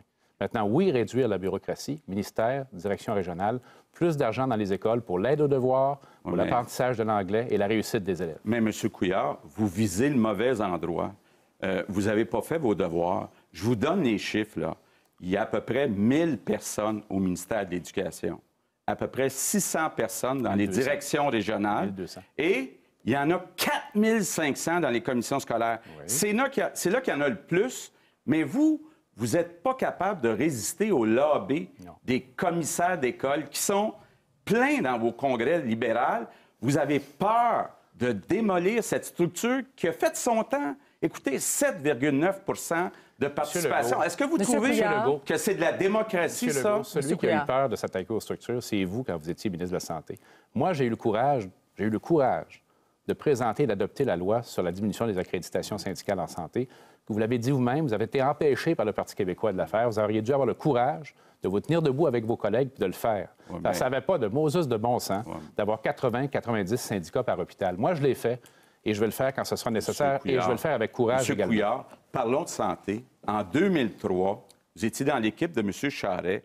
Vous aviez promis d'abolir les régies régionales de la santé. Savez-vous ce que vous avez fait? Vous avez changé le papier à lettres. Vous avez appelé ça Agence de santé au lieu de Régie régionale de santé. Dans le fond, là, on a aujourd'hui la même structure qu'on avait en 2003. Vous voulez faire exactement pareil. Vous dites que vous voulez remplacer les commissions scolaires par des bureaux régionaux, également pour les agences de santé. Il y a des missions importantes et dans les commissions scolaires et dans les agences de santé que vous devrez de toute façon assurer. Alors, merci, M. Couillard. Merci, M. Legault. J'ai une question de relance qui, je pense, qui enchaîne avec... Mais avec un exemple très d'actualité. D'abord, je rappellerai peut-être au public que, M. Legault, vous avez été ministre de la Santé et de l'Éducation. Même chose pour Mme Marois. M. Couillard, vous avez été 6 ans ministre de la Santé. Donc, à vous trois, vous totalisez pas mal d'expérience et connaissances de ce réseau-là. Et gouverner, c'est choisir. Il y a un exemple inspiré de l'actualité.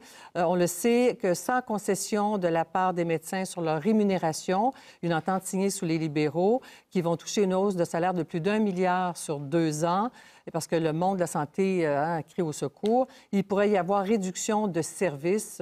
On parle même d'implosion. Votre choix, les médecins ou les patients, M. Legault? Bon. D'abord, il faut savoir qu'il y a 2 groupes de médecins. Il y a les médecins spécialistes. Ils étaient sous-payés par rapport au reste du Canada. C'était un rattrapage qui est nécessaire. Là où on a un problème avec la rémunération, c'est avec les médecins de famille. Les médecins de famille, actuellement, reçoivent qu'à peu près 10 de leur rémunération pour prendre en charge des patients et n'acceptent pas de prendre en charge 7 jours par semaine des patients. D'ailleurs, il y avait un article aujourd'hui dans les journaux. M. Hébert n'a pas eu courage d'agir face aux médecins de famille. Puis aujourd'hui, il y a 40 des GMF qui ne respectent pas les plages horaires où ils devraient donner des services. Donc, il va falloir avoir du courage avec les médecins, mais ni le Parti libéral, ni le Parti québécois ont eu du courage puis auront du courage. Alors, le débat est ouvert sur cette question-là. Mme Marois est interpellée.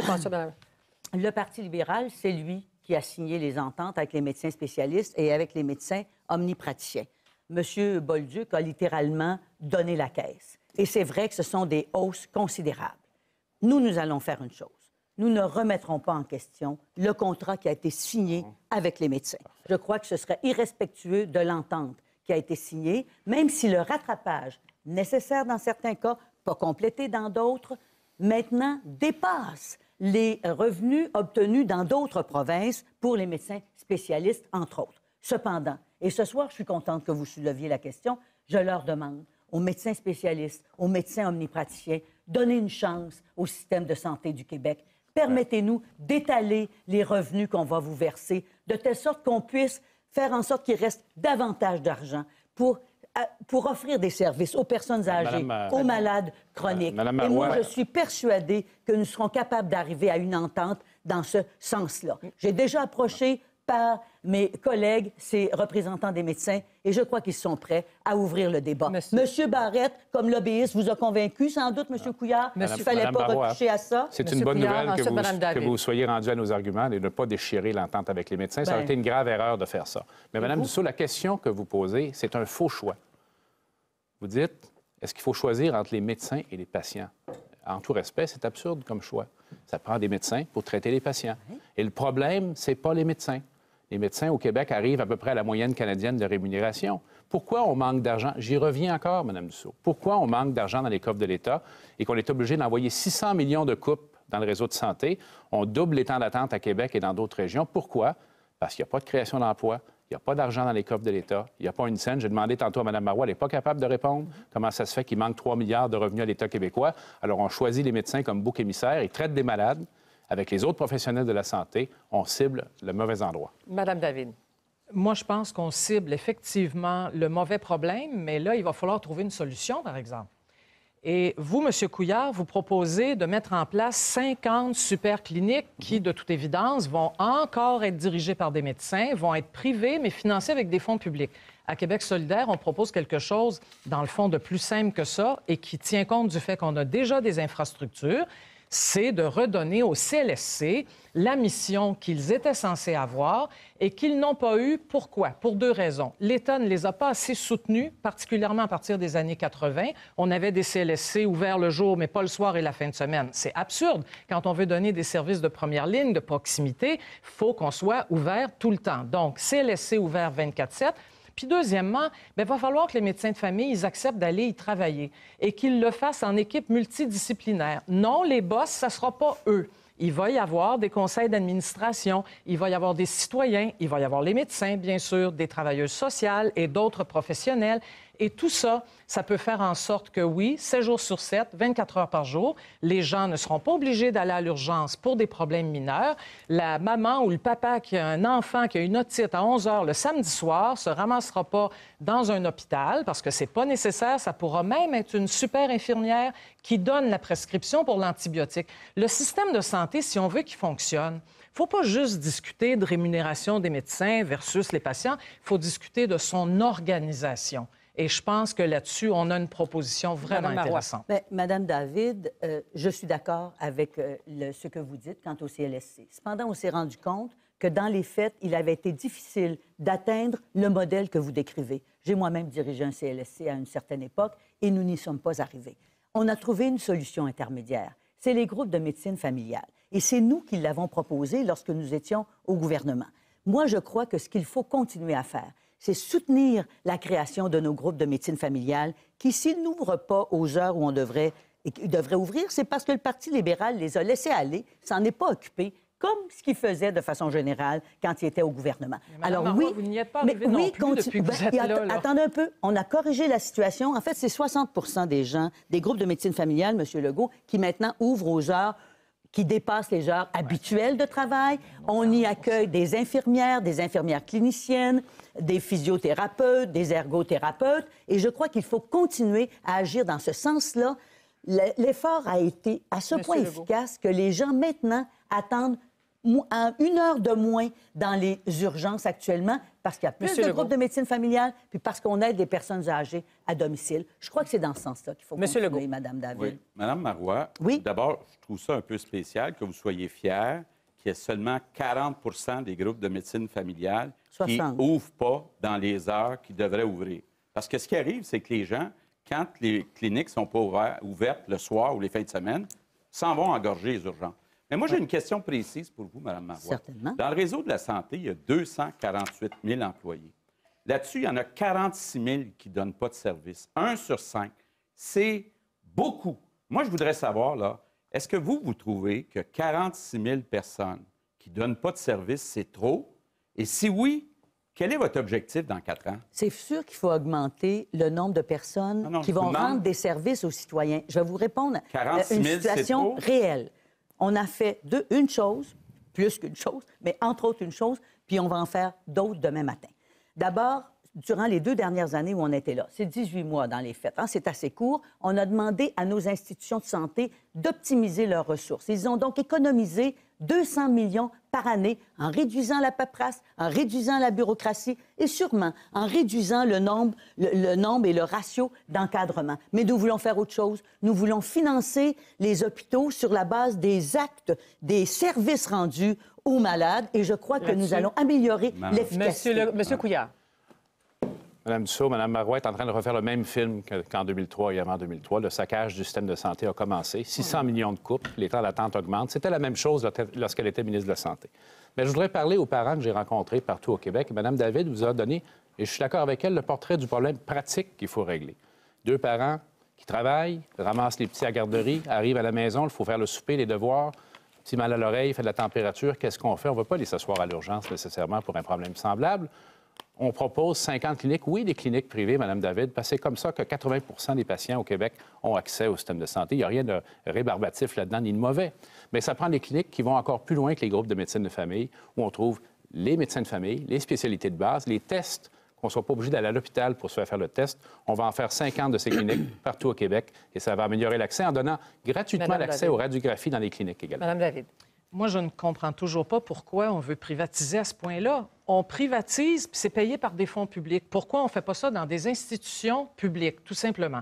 Mais je voudrais dire autre chose. Madame Marois, vous avez abordé la question de l'optimisation, ce qui va me permettre de revenir à quelque chose qui me tient bien à cœur, comme à nous tous, je pense, la question des aînés. Oui. L'optimisation, là, telle que c'est vécu dans bien des établissements de santé, que ce soit des hôpitaux ou des CHSLD depuis 1 an ou 2, ce que ça veut dire, c'est qu'on calcule maintenant combien de temps ça prend, combien de temps on est supposé prendre pour aider quelqu'un qui vient de vivre un deuil.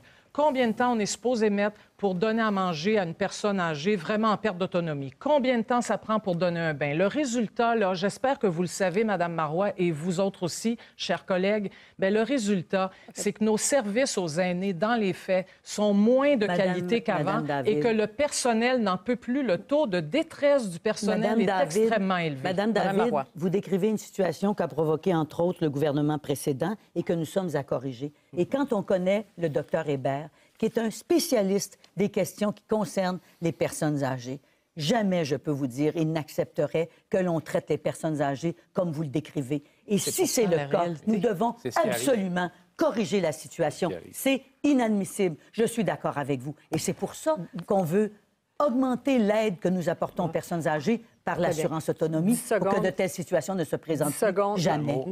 Désolé, c'est terminé. Je parle aux couples de retraités chez eux. On va vous aider à garder vos maisons, payer vos taxes. Merci, M. Couillard. C'est déjà le temps d'aborder le 3e thème, segment donc, qui va durer à nouveau une trentaine de minutes et qui commence par la présentation du thème et la question principale de Sébastien Bovet. M. Legault, vous avez parlé de lobby comme les commissions scolaires. On va parler de lobby parfois moins institutionnalisé.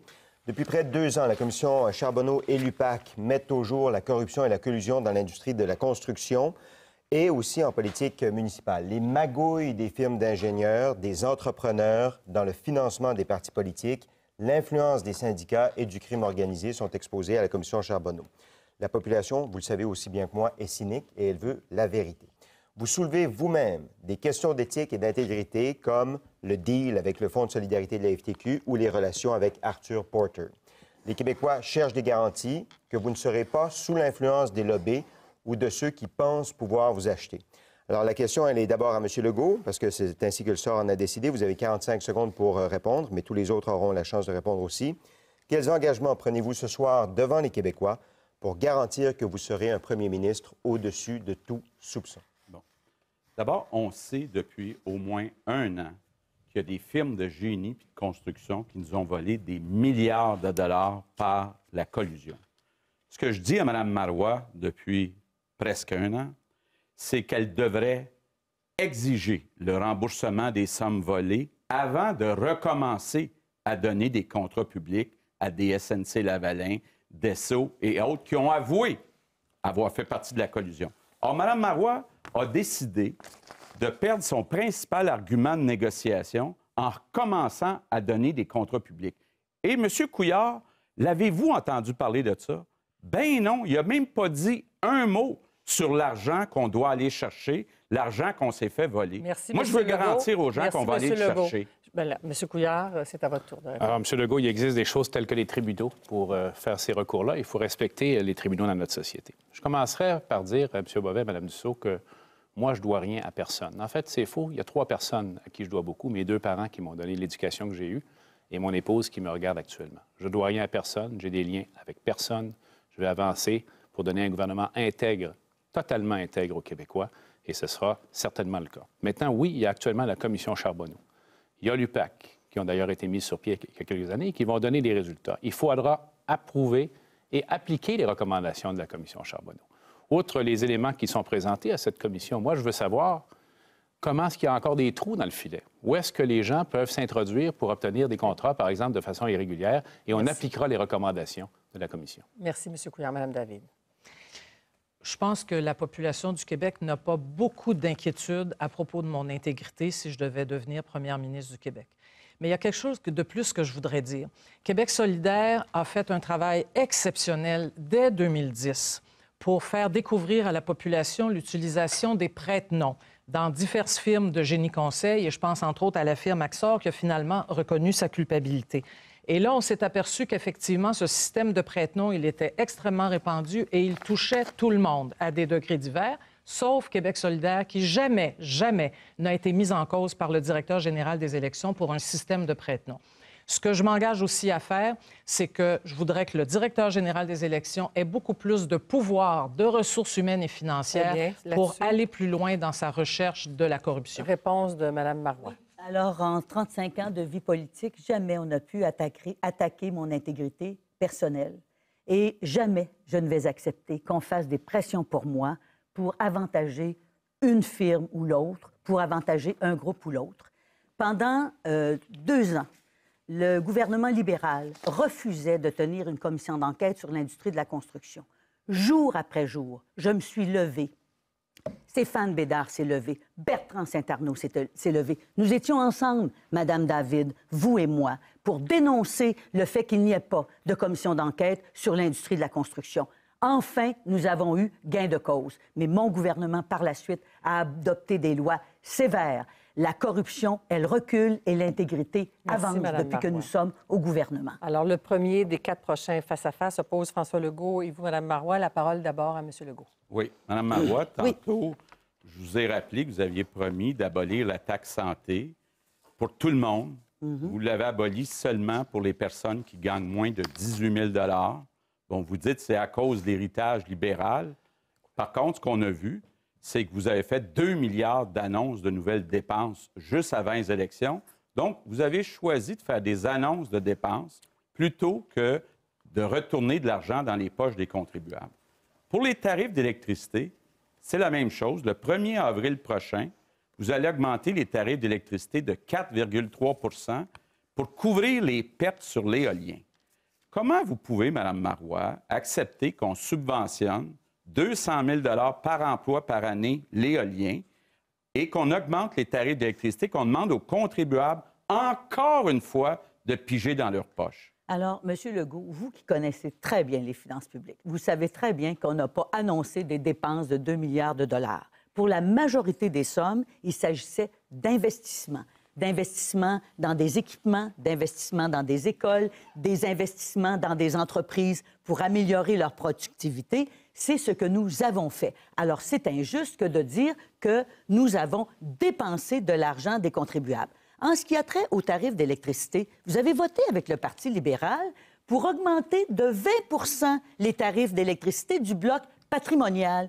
Qui les a baissés? C'est notre gouvernement. Lorsque nous sommes arrivés au pouvoir, nous avons annulé cette hausse de taxes pour la hausse de tarifs d'électricité pour l'indexer. C'est ça que nous avons fait. Pourtant, vous aviez appuyé le gouvernement libéral lorsqu'il avait mis ça de l'avant. Et oui, nous allons continuer du côté de l'éolien. Nous avons cependant baissé le prix payé pour l'électricité par Hydro-Québec de telle sorte que ce soit un projet plus acceptable financièrement. Madame Marois, nous allons aider. Quand on développe de l'éolien, là, savez-vous ce qu'on fait? On permet à des communautés d'aller chercher des revenus, on permet à des communautés de s'enrichir, de créer des emplois.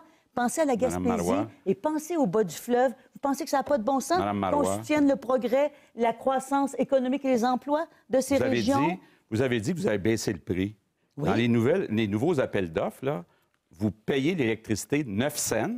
Oui, c'était à Puis 12 cents, c'est les libéraux. Puis c'était 12 cents les libéraux. Voilà. Mais sauf qu'Hydro-Québec leur vend 4 cents. Moi, j'ai appris au HEC là, que si on achète à 9 cents puis on revend à 4 cents, on ne peut pas se reprendre sur le volume, attends, Mme oui, mais on peut Marois. se reprendre sur Mais, ailleurs. Mme Marois, Hey, je monsieur- n'avais pas répondu à ma question. Monsieur Legault. Vous aviez promis de geler les tarifs. Vous les augmentez de Laissez répondre, Monsieur Legault, s'il vous plaît. 4,3 Ben, Pourquoi? Monsieur Legault, quand il y a 150 personnes qui sortent de l'aide sociale, qui retrouvent leur dignité, puis qui gagnent un salaire, vous pensez que ça vaut pas Là-dessus, le 9 merci, cents Madame qu'on paye Marois. pour Le les contribuable retraités? C'est ça qui encore. arrive en Gaspésie. Encore le Madame Marois, contribuable. Monsieur Legault, merci. Prochain face-à-face, Monsieur Couillard et Monsieur Legault. Monsieur Couillard a d'abord la parole. M. Legault, vous et moi, on a eu le courage, pour utiliser un mot que vous aimez, de publier un cadre financier, ce qui n'est pas le cas du Parti québécois. Un élément de votre cadre financier a attiré mon attention. Lorsqu'on regarde les économies que vous voulez obtenir de ce qu'on appelle le dégraissage de l'État ou le fait de rapetisser la taille de l'État, c'est un objectif que je poursuis également.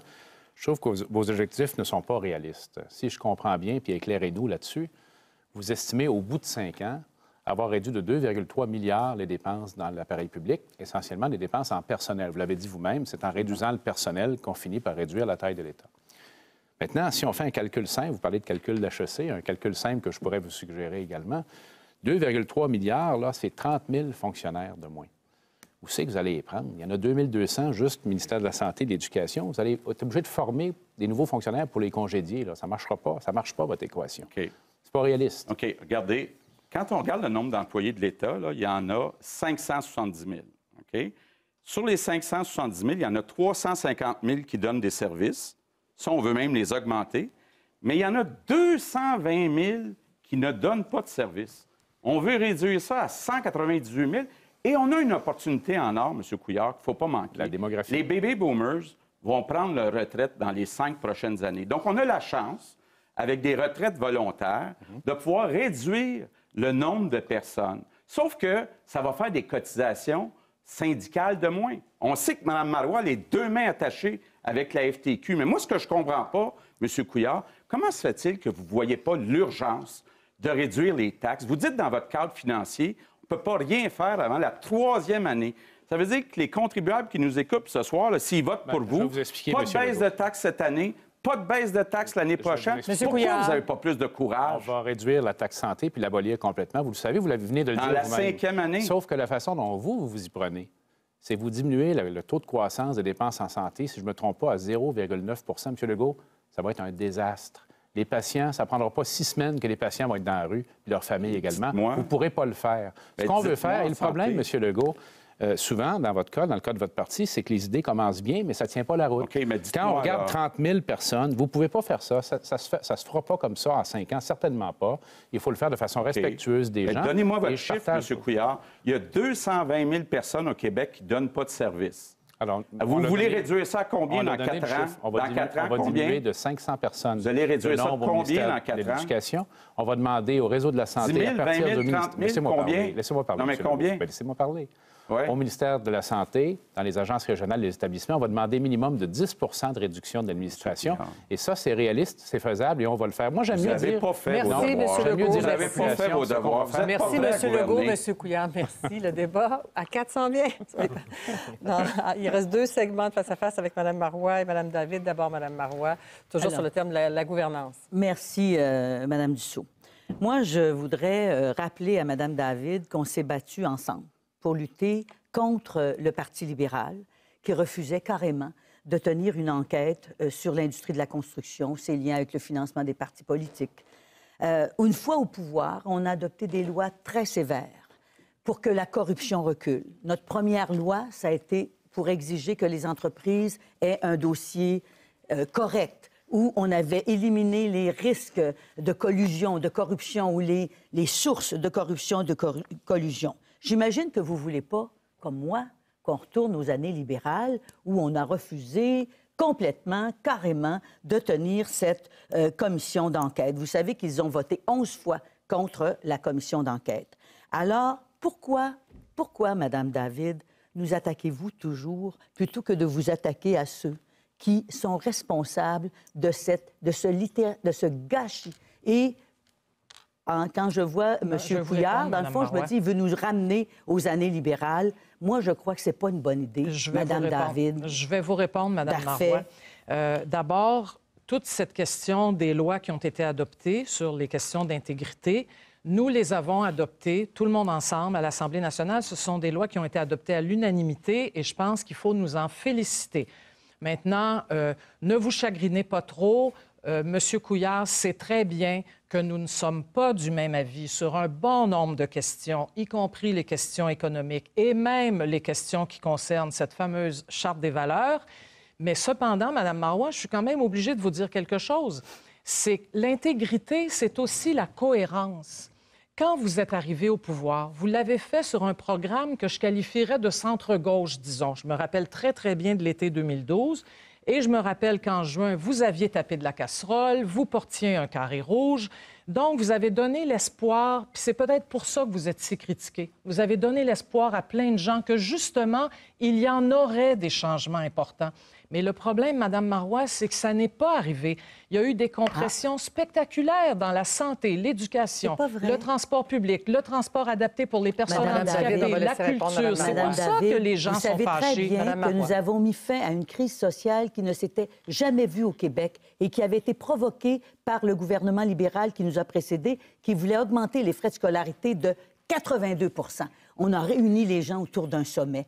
Et on s'est concerté. On va investir 1,8 milliard de plus dans nos universités. Les frais de scolarité sont indexés, ce qui est raisonnable. Pour la première année depuis 1985, il y aura plus de gens qui vont recevoir des bourses.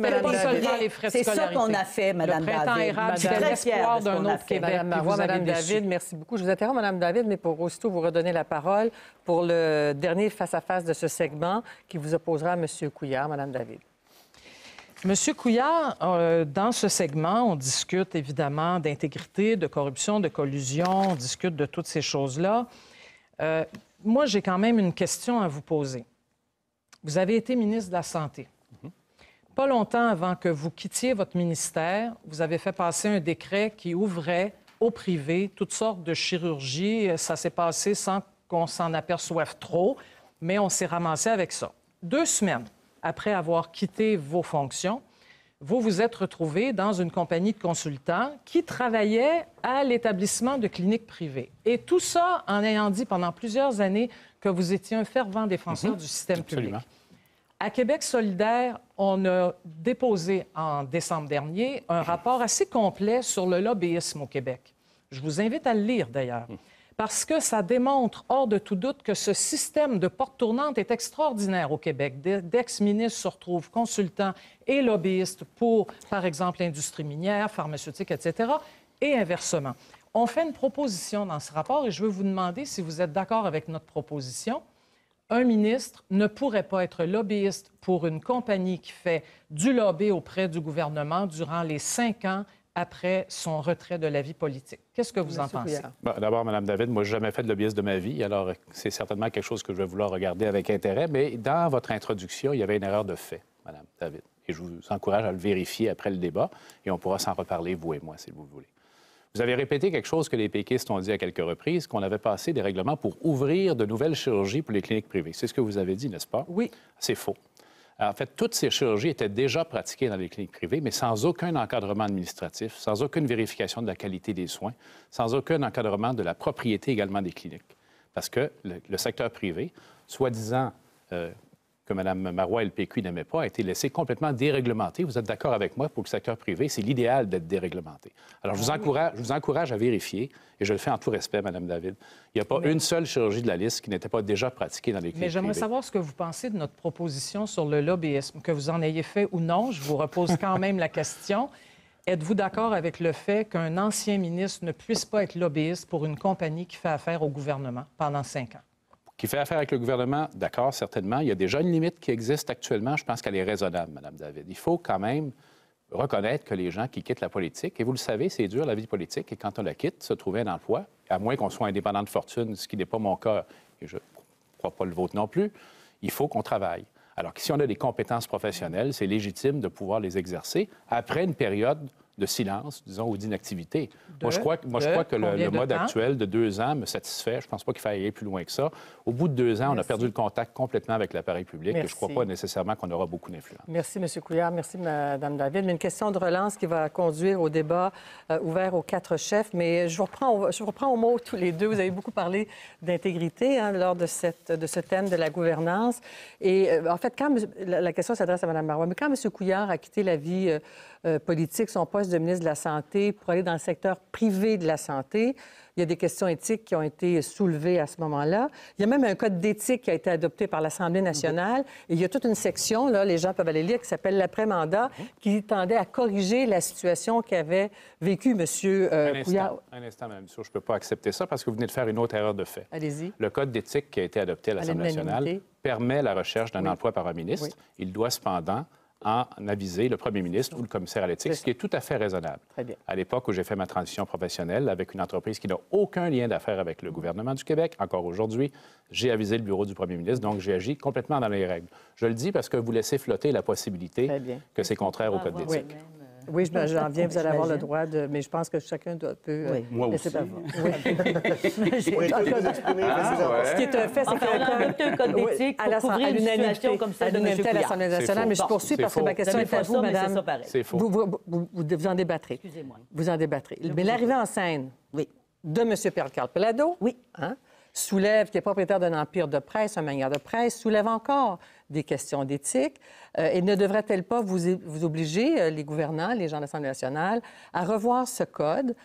En quoi, dans le fond, une fiducie sans droit de regard suffit-elle pour ériger un mur, un gros mur entre le pouvoir politique et les lobbies qui sont toujours... Alors, Madame Dussault, nous avons beaucoup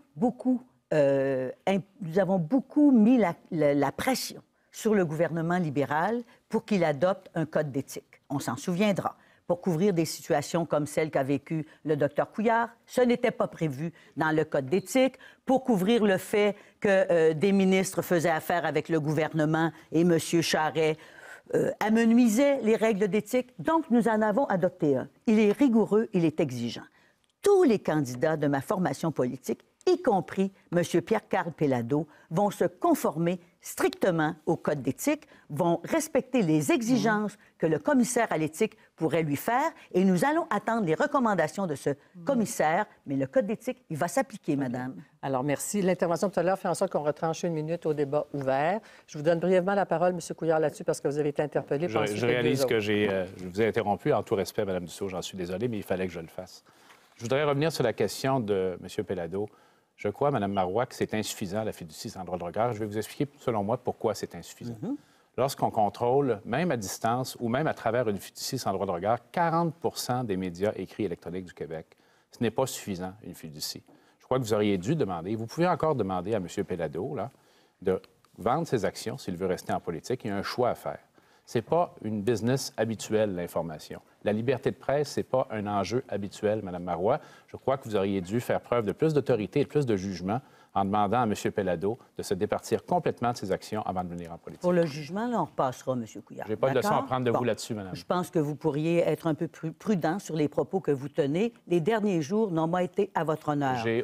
Couillard. Aucune leçon à prendre de vous, Madame. Alors, encore une fois, nous avons un code d'éthique. Il est exigeant, il est rigoureux. Vous mettez en cause... Attendez un peu. Vous mettez en cause l'intégrité des journalistes qui ne respectera pas leur propre code d'éthique, les règles qui les encadrent. Partout dans le monde où on verrait une situation semblable, ce serait inacceptable. Si le commissaire à l'éthique fait des recommandations particulières, nous allons les suivre, mais ne remettez pas en doute mon jugement, M. Couillard. Non. Ce n'est pas à votre honneur. Mme David. Oui.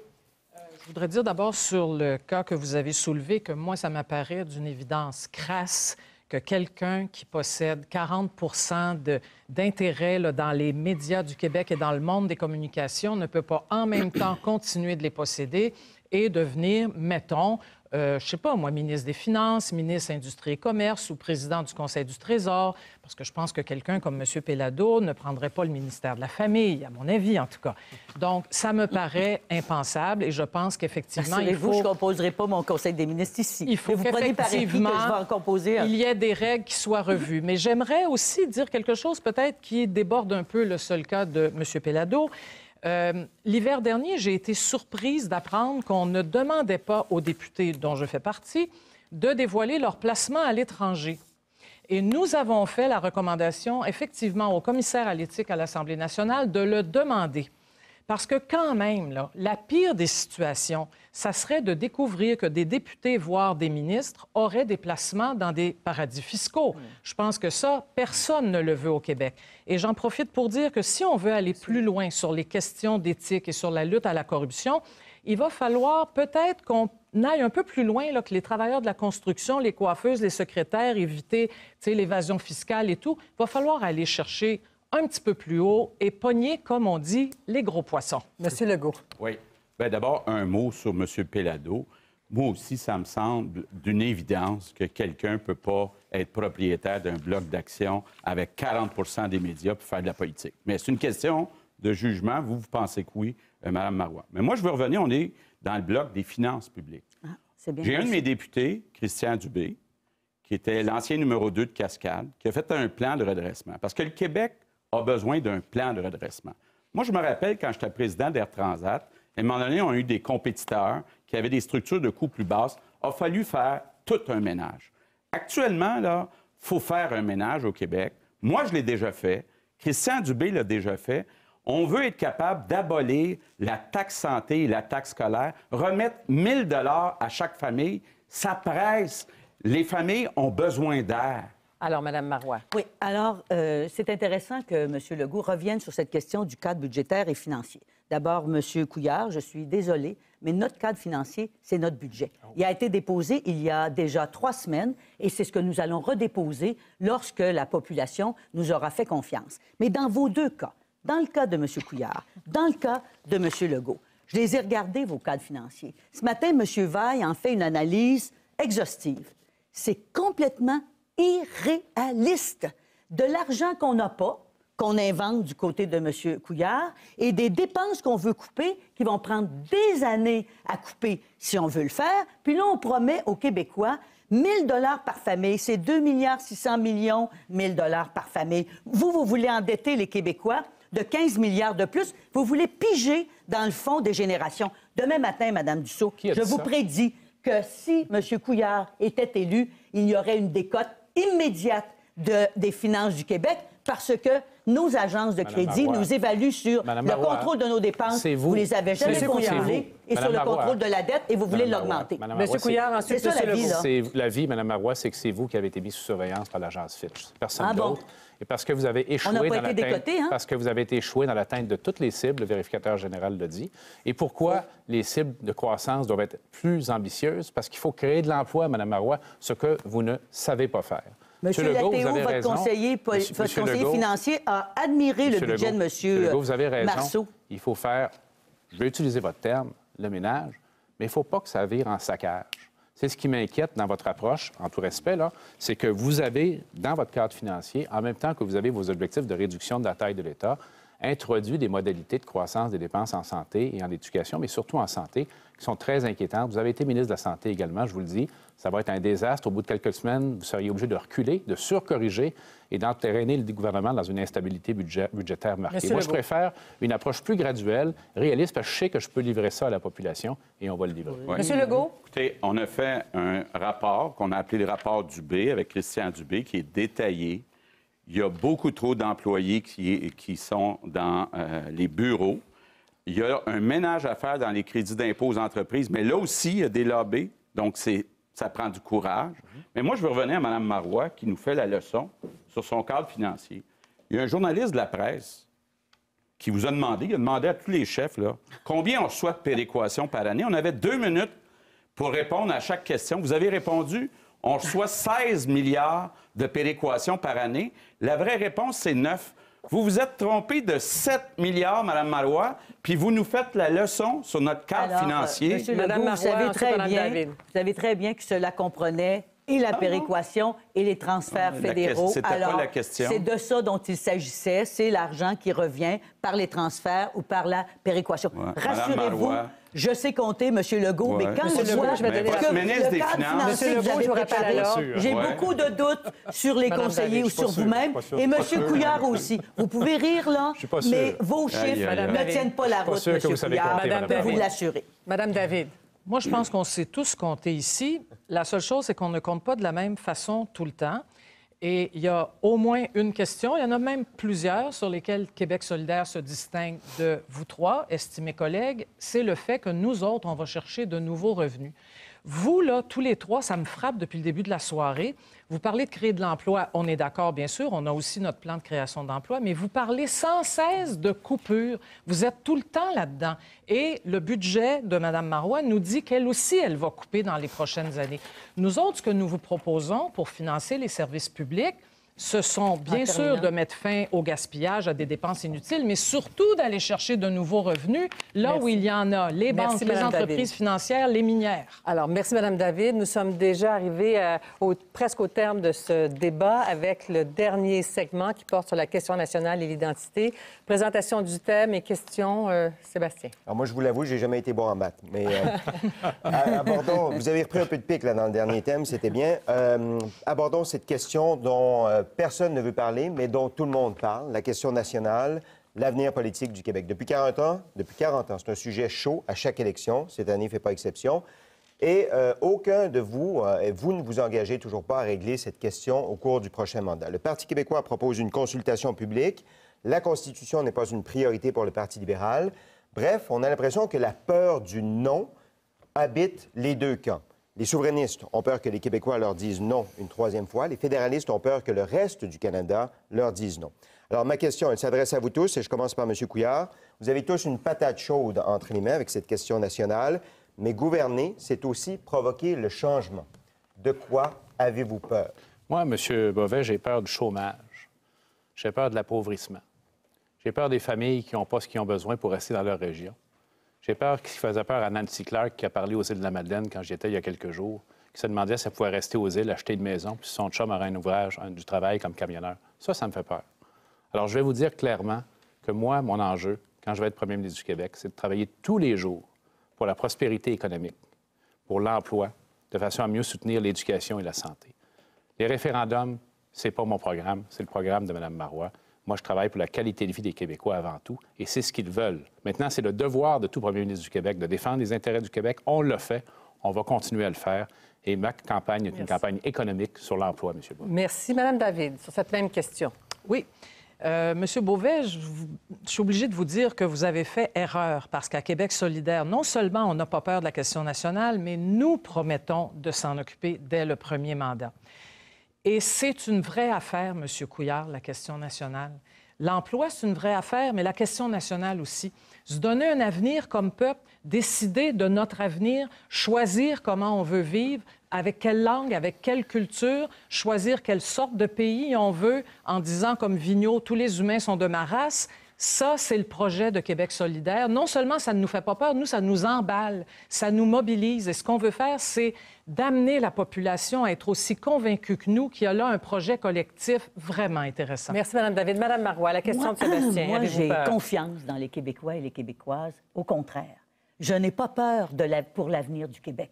Je crois que nous sommes capables de prendre nos décisions. Et il me semble que les prendre des décisions nous-mêmes sans se fier à M. Harper qui pourrait les prendre pour nous, c'est une bonne affaire. C'est une bonne orientation.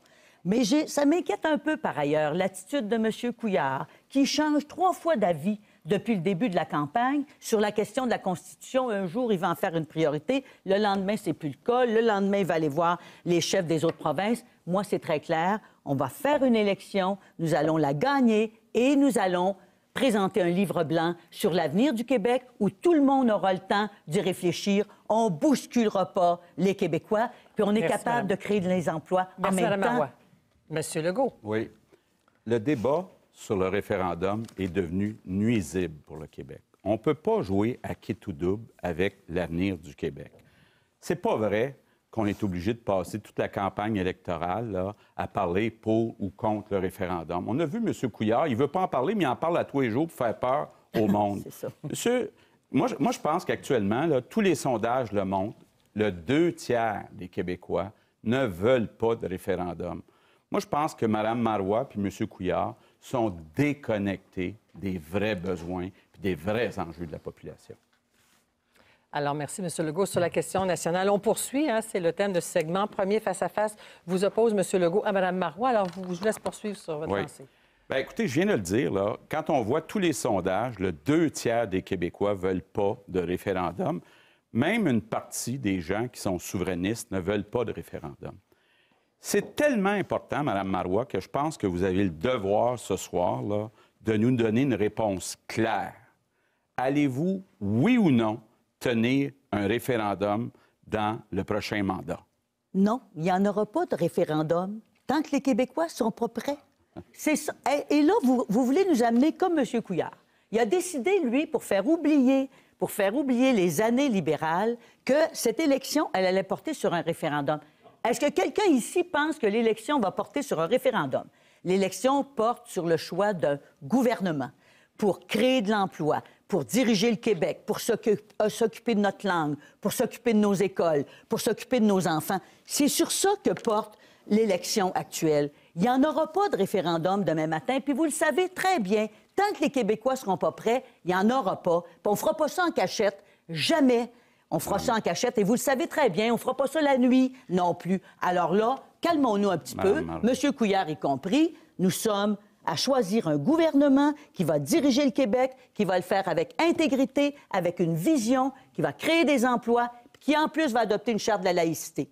Mme Marois, oui, vous ne répondez pas à la question. Bien sûr Parce que j'ai répondu. Vous savez très bien, quand vous dites, là, il n'y en aura pas de référendum jusqu'à temps que les Québécois soient prêts, on ne sait pas ce qu'ils vont être prêts dans 1 an, dans 2 ans. Ce que je sais, là, parce que j'ai été dans votre parti, il y a beaucoup de députés autour de la table là, du Parti québécois qui sont là juste pour un référendum. Donc, Mme Marois, je vous repose la question. Là, vous avez la chance, devant tout le monde ce soir, de répondre clairement à la question. Là. Puis je pense que, écoutez, là, c'est tellement important. Là, c'est un enjeu qui est trop important pour être flou. Parce que quand on est flou, là, dans le fond, c'est qu'on ne dit pas non, hein? On dit peut-être. Donc, moi, je vous repose la question. Mme Marois, dans les 4 prochaines années, est-ce que vous engagez, oui ou non, à ne pas tenir de référendum? Vous, M. Legault, vous êtes comme M. Couillard, vous changez d'avis selon là où les le Québécois vent n'en va. veulent pas. Vous le savez, vous qui avez été un défenseur acharné de la souveraineté, on ne le faisait jamais assez vite, on n'allait jamais assez loin. Okay. Est-ce qu'on fait une élection sur un référendum maintenant? Non. Il n'y en aura pas de référendum tant que les Québécois ne seront pas prêts. On ne fera pas ça à cachette, on ne fera pas ça en pleine nuit, comme la nuit des longs couteaux lorsqu'on a forcé le Québec et on a rejeté le Québec, qu'on a adopté une constitution contre nous, que M. Couillard, lui, voudrait signer. À quelles conditions et comment? On ne le sait pas, M. Legault. Alors, c'est clair. Est-ce qu'on fait une élection sur un référendum maintenant? Non. C'est une élection pour choisir un gouvernement. Madame. Et Merci, moi, M. j'offre un Legault. projet Merci. clair sur l'emploi. Vous répondez Merci, Mme pas. Marois. Donc, le prochain face-à-face oppose Mme Marois et M. Couillard. Mme Marois a d'abord la parole. Alors, merci, Mme Dussault. Je voudrais aborder un autre thème qui est à l'ordre de cette demi-heure que nous passons ensemble. C'est sur la question de la charte. Moi, c'est très clair. Nous voulons adopter une charte de la laïcité. Dans votre cas, vous voulez la déchirer. Vous avez dit aux Québécois qu'il fallait vous passer sur le corps pour adopter cette charte de la laïcité. Alors moi, je crois que vous devriez dire ce soir aux Québécois, si vous voulez une charte de la laïcité, si vous voulez qu'on respecte vos valeurs, si vous voulez qu'un gouvernement se tienne debout, votez pas pour moi, mais votez pour le Parti québécois. C'est ça que vous devriez dire aux électeurs ce soir, M. Couillard. Madame Marois, vous devriez être franche avec les électeurs et leur dire la vérité, pour une fois. Vous devriez dire aux Québécois Attention. que c'est faux, que nous ne voulons pas agir dans ce domaine. Vous savez très bien que vous auriez pu, si vous aviez voulu véritablement faire preuve de leadership et agir en chef d'État, vous auriez pu légiférer et ça aurait été adopté rapidement sur des enjeux qui nous sont communs et sur lesquels nous nous entendons, vous et moi y compris. Par exemple, qu'il faut encadrer les demandes d'accommodement, qu'il ne faut pas que les visages soient voilés ou les femmes cachées dans de grands vêtements dans les services publics au Québec, qu'il faut que notre patrimoine québécois soit protégé, y compris le patrimoine religieux. Ce sont des points, des éléments sur lesquels nous nous entendons tous. Vous avez choisi plutôt par pur électoralisme, et ça, je vous le reproche, Mme Marois, personnellement. Vous avez choisi par pur électoralisme d'aller sur un sujet excessivement délicat et en faire, vous, une question électorale. Alors, je vais vous poser, moi, une question, Mme Marois. Vous, femme première ministre du Québec aujourd'hui, combien de femmes dans nos hôpitaux, dans nos écoles, dans nos services de garde, voulez-vous faire congédier, Mme Marois? Qu'est-ce qui vous intéresse? M. Couillard, moi, il y a une seule femme que j'ai vue perdre son emploi au Québec ou perdre sa fonction, c'est Fatima Ouda-Pépin. Vous ne répondez Parce pas. que vous l'avez... Madame Marois, vous ne répondez pas. Je vous parle des de votre infirmières. caucus. Madame Marois, alors, je vous parle nous des n'avons pas infirmières. l'intention de mettre à pied Madame qui que Marois, ce soit. vous- Il y a alors. des phases de transition. Il y a des phases qui sont prévues pour aider les gens à Voyons. s'adapter Madame Marois, à la nouvelle loi. respectez Alors, un vous peu dites aux l'intelligence des gens, Québécois là. que vous allez déchirer le Non. projet de charte que nous avons Jamais. déposé. Alors, Jamais. les Québécois savent à quoi s'en tenir ce soir. Voilà le point de vue de M. Madame Couillard, Marois, ce qui que j'ai veut dit, devenir Madame premier Marois, ministre du oui, Québec. Oui, je le serai pour tous les Québécois de toutes les origines qui adhéreront à l'identité québécoise avec fierté et non pas en se faisant humilier par un gouvernement qui les met à la porte. Parce que ce que vous voulez J'ai faire... jamais dit... ce C'est que vous qui voulez avez faire- mis Non, quelqu'un Madame à la Marois, porte, M. Couillard, Madame pas Marois, moi. vous ne répondez pas à ma question, de même que vous n'avez pas répondu à celle de M. Legault sur le référendum. Combien... On passe à un autre combien- sujet parce Non. que ça vous embarrasse, Madame la charte. Marois, Vous Merci voulez tous les pas deux. répondre? Madame Merci Marois, tous écoutez les ma deux. question. Merci, Non. M. Couillard. Combien de Monsieur femmes allez-vous Couillard. congédier dans les hôpitaux, Mme Marois? Je vous ai dit que c'est vous qui Merci tous avez les deux. Je vous congédié rappelle à quelqu'un, l'ordre pas tous moi. les deux. Je vous rappelle à l'ordre tous les deux parce que le débat doit se poursuivre. Bien sûr. Sur le thème que vous allez choisir, M. Couillard et Mme David, ces 3 prochaines minutes vous appartiennent. M. Couillard. Madame David, vous avez entendu la discussion un peu animée que je viens d'avoir avec Mme Oui. Marois, puis vous avez bien sûr participé vous-même au débat sur cette charte ou cette proposition de charte. Nous avons eu, vous et moi, de bonnes conversations, de façon transparente, sans entrer les détails de nos conversations. Nous avons des points de convergence, mais des points sur lesquels nous avons des avis différents. Mais ce qui me déplaît profondément, lorsque j'entends la rhétorique de Mme Marois et de son équipe de ministres, c'est qu'elle donne l'impression qu'elle vient de le faire encore. Si on est contre la charte du PQ, leur modèle d'affirmation d'identité, c'est de congédier des femmes dans les hôpitaux et dans les services de garde. Si on est contre ça, ça veut dire qu'on est contre l'égalité des hommes et des femmes, ce qui est totalement absurde. Tout le monde, bien sûr, l'adopte et la pratique depuis longtemps au Québec. Et surtout, qu'on ne défend pas l'identité québécoise. Moi, je ne crois pas, Mme David, que de congédier des femmes dans les hôpitaux et dans les services de garde, ce soit une façon de défendre l'identité québécoise. C'est au contraire avouer à la face du monde que notre identité est faible. Moi, je crois qu'elle est forte, notre identité. Qu'en pensez-vous? Bon, d'abord, on va placer une couple de choses. Effectivement, nous avons discuté de charte. J'en ai discuté avec M. Drainville. J'en ai discuté avec des gens de la CAQ. Moi, j'ai discuté avec pas mal tout le monde.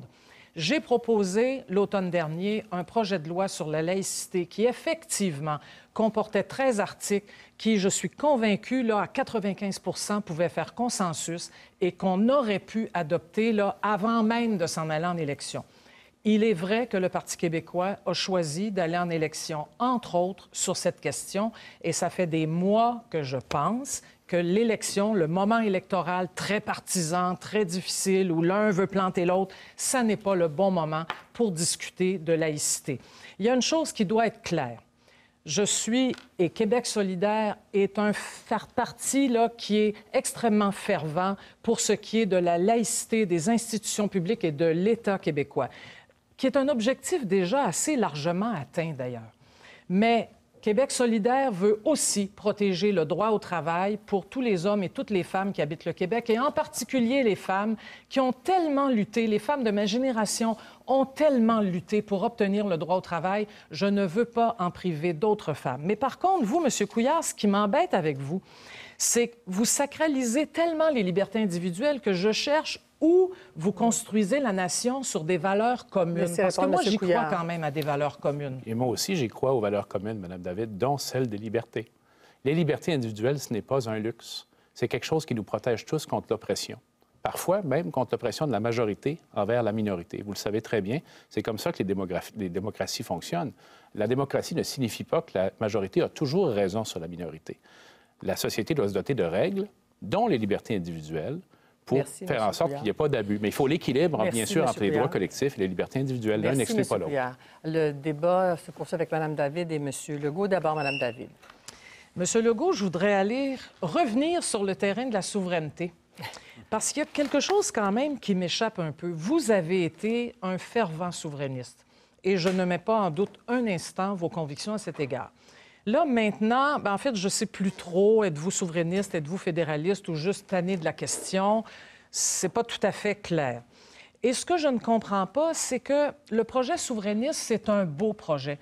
Quand il s'appuie sur, effectivement, un projet collectif, sur des valeurs communes, une langue, une culture, une histoire, sur une prospérité qu'on veut construire ensemble. Et oui, bien sûr, sur le respect des libertés individuelles, sur la laïcité, sur l'égalité entre les hommes et les femmes. Mais le projet souverainiste, c'est un projet emballant, M. Legault. Et moi, vous ne pensez pas que le Québec est capable de se donner ses pleins pouvoirs réellement là, pour pouvoir diriger entièrement sa vie, son destin? Vous ne trouvez pas ça intéressant? Bon. D'abord, il faut tenir compte de ce que la population veut. 2 Québécois sur 3 ne veulent pas de référendum, ne veulent pas trancher la question actuellement. Deuxièmement, quand on regarde la situation économique du Québec, on reçoit 9,3 milliards de dollars par année de péréquation du reste du Canada parce qu'on est plus pauvre que le reste du Canada. Donc, ce n'est pas le bon moment de parler de ça. Puis moi, je pense qu'on en a au moins pour 10 ans avant de rétablir un équilibre puis d'être comparablement aussi riche que le reste du Canada. Mais moi, j'ai une question pour vous sur la Charte. On s'est effectivement parlé sur la Charte, puis je pense que tous les deux, on voulait régler la question. On s'est dit tous les deux, puis la clé, c'est évidemment les personnes en autorité. Tous les deux, on dit la même chose. Les personnes qui sont en autorité, il faudrait les définir, ne devraient pas avoir de signes religieux. Bon. Vous et moi, on était d'accord, là, puis vous avez déposé un projet de loi, j'ai déposé un projet de loi. Moi, je voudrais vous entendre, là, vous connaissez bien le PQ, pourquoi vous pensez que Mme Marois a refusé de nous voir tous les deux pour être capable de conclure sur une charte avant l'élection? Moi, je pense, comme bien des gens, qu'effectivement, la Charte est devenue complètement un enjeu électoral. Je pense que ça a été effectivement une stratégie pour essayer de construire toute une campagne autour de ça. Quand j'entends « on va se tenir debout », quand j'entendais Mme Marois dernièrement dire encore « on va cesser de s'excuser d'exister alors que personne ne nous demande d'excuses », c'est vrai que ça me met mal à l'aise et c'est vrai que je pense honnêtement qu'on aurait pu, au plus tard l'hiver dernier, donc avant l'élection, adopter une charte de la laïcité et convenir même ensemble qu'il fallait continuer les discussions parce qu'il y a d'autres questions qui n'ont pas encore été abordées où j'aurais bien aimé vous tester un petit peu tout le monde, le financement des écoles privées religieuses. Alors, merci. Je vais poursuivre avec la question de relance avec vous, Mme David. Vous nous avez expliqué pourquoi et où se situe votre opposition à cet aspect de la Charte sur l'interdiction du port des signes religieux. Vous êtes une féministe engagée, reconnue. Oui. Mais en vous opposant, y a-t-il, selon vous, un risque de faire le jeu des intégristes qui peuvent invoquer, revendiquer la liberté de religion pour ensuite se retourner et porter atteinte au droit à l'égalité entre les hommes et les femmes? On va mettre quelque chose bien, bien clair. Je pense qu'il n'y a pas une seule personne ici dans ce studio qui ne veut pas lutter contre l'intégrisme. Là-dessus, là, on est tous d'accord. S'il y a des endroits où il y a des appels à la haine, à la violence contre les femmes, contre les minorités sexuelles, etc., eh bien, qu'on envoie la police. Je veux dire, c'est inacceptable dans une société démocratique et évoluée comme le Québec. Maintenant, dans toutes les religions, les évangéliques, les catholiques, les protestants, les juifs, les musulmans, les hindous, il y a des franges conservatrices. Cela existe sans qu'il y ait d'appel à la haine, sans qu'il y ait d'appel à renvoyer les femmes à la maison. Il faut savoir vivre ensemble, tout le monde au Québec, mais nous entendre, oui, sur un certain nombre de valeurs communes. Merci. Et je ne vois pas en quoi le fait de renvoyer une femme à la maison en la privant de travail va régler quelque chose à l'intégrisme. Le débat est ouvert. Je vous donne la parole à Mme Marois. J'étais certaine que c'est sur ça qu'on interviendrait et qu'on ferait de la démagogie. Alors, je voudrais rassurer M. Couillard, rassurer Mme David, rassurer M. Legault. Nous allons continuer les consultations sur notre projet de charte de la laïcité. Et nous ne reviendrons pas sur les principes et sur les orientations fondamentales. Il y a cependant, pour appliquer cette charte, des mesures qui nous permettent d'avoir une phase de transition, en particulier pour les hôpitaux, pour les écoles, pour les universités. Nous allons prendre le temps qu'il faut pour trouver des voies de passage pour les femmes qui sont concernées. Cependant, nous ne changerons pas d'idée, comme parfois le fait M. Couillard à cet égard. Et je répète qu'il n'y en a pas de femmes qui ont perdu leur emploi actuellement, sauf Mme Ouda Pépin, qui a été évincée du caucus du Parti libéral. Alors, je veux rassurer M. Couillard, je veux rassurer Mme David. Notre intention, ce n'est pas de mettre des gens dehors, mais c'est de clarifier les règles du vouloir vivre ensemble par ailleurs. À vous, M. Couillard. Mme Dussault, j'écoutais avec intérêt M. Legault parler du référendum. Un peu avec le sourire, je dirais, M. Legault, qu'à vous entendre parler de 10 ans, vous êtes un peu un souverainiste en moratoire, j'ai l'impression, ou en attente, patient peut-être. Mais, Mme Marois, oui, l'élection est sur le référendum, mais c'est vous qui l'avez placé sur ce thème, vous et vos collègues. Ah bon? C'est vous qui, en novembre, avez dit à votre Conseil national, il y aura une élection, on formera le gouvernement majoritaire, on verra ce que les Québécois décideront à cet effet, et là, on verra apparaître le pays. C'est vous qui avez dit ça. Ensuite, votre soi-disant candidat économique, M. Pellado. Ah bon, vous trouvez que c'est un soi-disant candidat économique? Oui, parce que c'est lui qui est arrivé le point en l'air. C'est lui qui est arrivé le point en l'air puis qui a parlé de la souveraineté et de l'indépendance. Tous vos autres candidats ont dit la même chose. Moi, je viens pour le pays. Ils ont tous dit ça. Alors, M. Legault, qui a connu votre caucus, vous le rappelez, essayez pas de nous faire croire, Mme Marois, que vous ne ferez pas tout, y compris générer des chicanes pour faire un référendum. Ça ne marchera pas, on ne vous croira pas. Puis le dernier élément, c'est votre collègue, M. Lisée. On est heureux de l'entendre, parfois, M. Lisée, qui a dit au cours des dernières heures que il invitait Mme David à se joindre au Parti québécois de façon à garantir qu'il puisse avoir un référendum au cours du prochain mandat. C'est quand même assez extraordinaire, Mme Marois, d'entendre ça. Marquez bien, on peut toujours faire confiance à des collègues de votre parti pour dire la vérité. Je suis assez d'accord pour qu'on demande à Mme David de se joindre à nous, parce qu'elle est souverainiste et que, malheureusement, sa formation politique, qui ne peut pas réaliser la souveraineté, divise le vote. Mais il n'y en aura pas de référendum, M. Couillard. C'est pas ça que vous avez dit. Jusqu'à tant que les Québécois n'en voudront mais pas. Mais vous allez vous arranger, Mme Marois. C'est ça. Est-ce que l'élection, maintenant, c'est une élection qui porte sur le référendum ou c'est le choix d'un gouvernement? Le référendum. Vous voudriez que ce soit ça pour faire oublier les années libérales qui ont été profondément tristes dans l'histoire du Québec? Les Québécois ne sont pas dupes, Mme Marois. Ils savent très bien la technique habituelle que vous allez encore utiliser. Générer des chicanes avec le reste du Canada, générer des chicanes pour que là, tout d'un coup, le fruit soit mûr et qu'on fasse un référendum. C'est ce que vous voulez faire. Tout le monde le sait. Comme dit la chanson, tu penses qu'on s'en aperçoit pas? Vous attendez que le fruit soit mûr du côté canadien pour aller signer la Constitution canadienne? Est-ce que c'est ça que vous voulez? Est-ce que vous allez consulter les Québécois? Bon, moi, je me chicanerai pas sur le référendum parce que comme future première ministre du Québec, je m'engage dès le premier mandat, à élaborer un processus de consultation et à aller chercher un vote sur une Constitution et sur l'avenir du Québec. Je n'ai pas de problème à ce que ça se passe dans le premier mandat. La division, Mme Marois, est que je suis tannée d'entendre ça. La souveraineté, c'est comme d'autres valeurs, c'est comme d'autres points de vue. Ça n'appartient pas à un seul parti.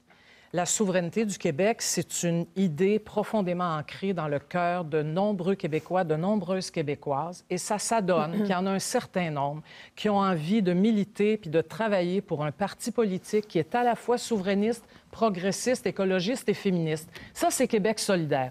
Alors, on peut régler ça, la question de la division. Moi, je peux inviter les Québécoises et les Québécois qui sont souverainistes et progressistes de voter pour nous.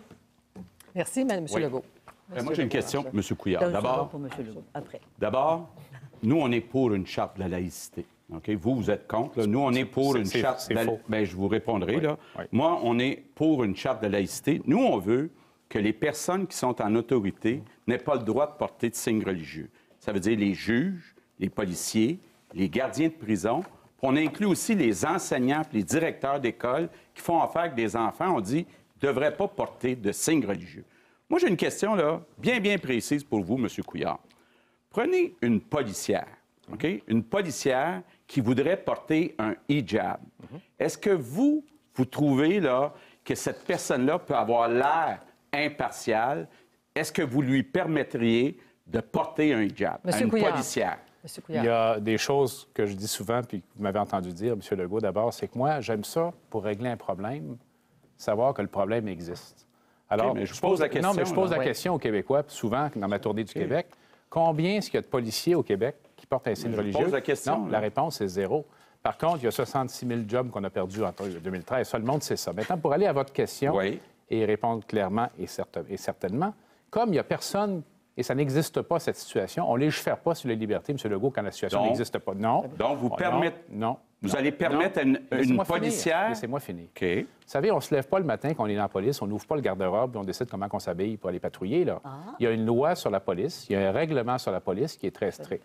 Maintenant, il est possible qu'un jour, effectivement, quelqu'un demande dans l'avenir, on ne sait pas quand, peut-être que ça ne se produira jamais, de porter un signe. À ce moment-là, ce sont les autorités qui doivent le faire avec des critères très stricts. Donc, ça veut dire que vous, une policière pourrait porter un hijab. Ça doit être décidé par les bonnes personnes, pas par non, vous. mais vous n'êtes pas capable de nous Monsieur dire Legault, que ça Monsieur serait Couillard, je vous interdit. rappelle à l'ordre. l'Assemblée, Je pense par qu'on les a chefs de fait police. le point clair, votre point clair. Il C'est reste pas peu mal de temps. On voit La très parole à bien Mme que Marois et à Mme David ensuite. M. Couillard n'a pas de point de vue là-dessus. Non. Il n'y a pas de position. Il en change de toute façon une fois par 2 jours. voilà. On s'entend? Alors, moi, je suis absolument estomaquée, cependant, qu'on n'ait pas abordé dans cette période d'échange la question de la langue qui fait partie de notre identité. Et là encore, je peux vous dire que M. Couillard et son équipe n'ont pas été très forts à l'Assemblée nationale pour appuyer notre projet de loi, pour le défendre, pour le débattre. On a même refusé de le débattre. En ce qui a trait à la Charte de la laïcité, nous savons maintenant où vous vous logez. La commission Bouchard-Taylor a été mise sur pied parce qu'on croyait qu'il y avait un problème. Alors, M. Couillard, vous êtes le seul ici Madame Marois, à penser qu'il n'y en a pas de problème. la commission Bouchard-Taylor, 30 secondes, M. Couillard, 30 secondes, Mme David, après ça, c'est terminé. Il n'y en a pas de problème. Ça a été inventé pour créer des tensions dans la société. C'est pour ça que vous avez essayé de présenter 3 lois pour suivre le rapport de Lisez Bouchard-Taylor. le rapport, Mme Marois, c'est ce qui est dit. Mme David. Je pense que le Québec a quand même besoin de raffermir ses positions sur la question de la laïcité. Oui. Oui, il nous faut des règles claires lorsqu'il y a des demandes d'accommodement religieux. On est Et il d'accord. faut que la laïcité soit inscrite dans la Charte des droits et libertés de la personne parce que ça doit devenir de façon écrite, claire, un principe fondamental. Mais moi, je nous inviterais à distinguer entre les principes et leur application. Le principe, c'est la neutralité religieuse de l'État. C'est la séparation des pouvoirs entre l'État et les Églises. C'est assez réalisé au Québec, ça. Égalité. L'application, après ça, c'est de se demander comment on va faire. Nous, on va jusqu'à dire qu'il faut abolir les subventions aux écoles privées religieuses. Je vous souligne qu'il n'y en a pas un seul parmi vous qui met même ça au débat. Et Mme Alors, David, il y a mesdames- aussi l'égalité homme-femme, ne l'oubliez Merci, pas. Mme C'est un David. principe Merci fondamental. à tous les cas. Alors, Quand même. la campagne électorale n'est pas terminée. On est au mi-temps de cette campagne, mais pour le moment, on va passer aux déclarations de fermeture. La parole est à M. Couillard pour la prochaine minute, M. Couillard. Merci. J'ai été formé comme médecin à distinguer les vrais problèmes des faux. J'ai travaillé avec rigueur et compassion. C'est avec cette expérience que j'ai servi le Québec comme ministre de la Santé et je me présente maintenant devant vous pour être le premier ministre de tous les Québécois.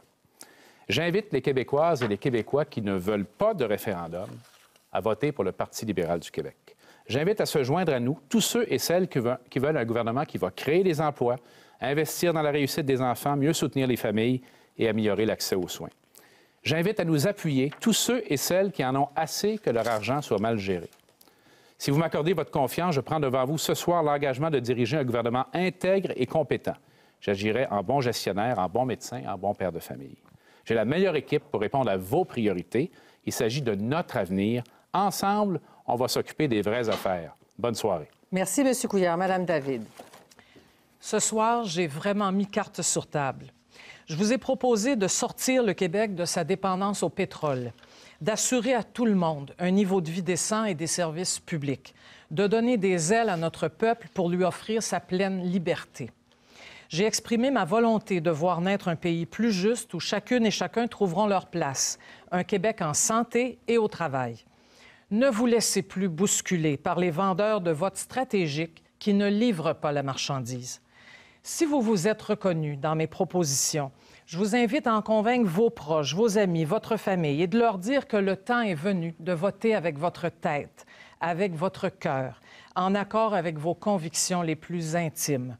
Dans toutes les régions, dans toutes les villes, donnez à Québec solidaire les moyens de ses ambitions, pour l'amour du Québec, pour l'amour d'un pays juste, libre et vert. Merci. Merci, Mme David. Mme Marois. Merci. Le débat de ce soir a bien montré l'enjeu des élections. Il faut élire un gouvernement. Le choix est très clair. Soit on se donne un gouvernement du Parti québécois pour renforcer le Québec, soit on recule aux années libérales. Rien n'a changé au Parti libéral.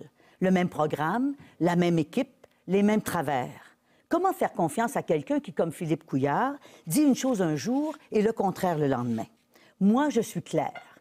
Tant que les Québécois ne seront pas prêts, on n'en fera pas de référendum. Le plus urgent Et tout le monde est d'accord là-dessus. C'est de renforcer le Québec. C'est ce qu'on a fait depuis 18 mois. Avec mon équipe, on va en faire encore plus. On va se remettre à l'ouvrage dès le lendemain des élections. On va prendre soin de notre monde. On va créer des emplois. On va s'enrichir.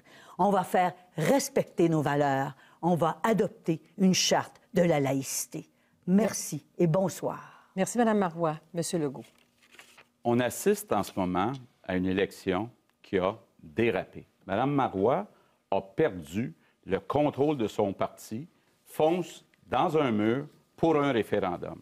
M. Couillard, à part de jouer au bonhomme 7 heures sur le référendum, n'a rien à proposer. Actuellement, on ne peut pas laisser aux deux vieux partis le soin de vous manipuler puis de faire une élection référendaire.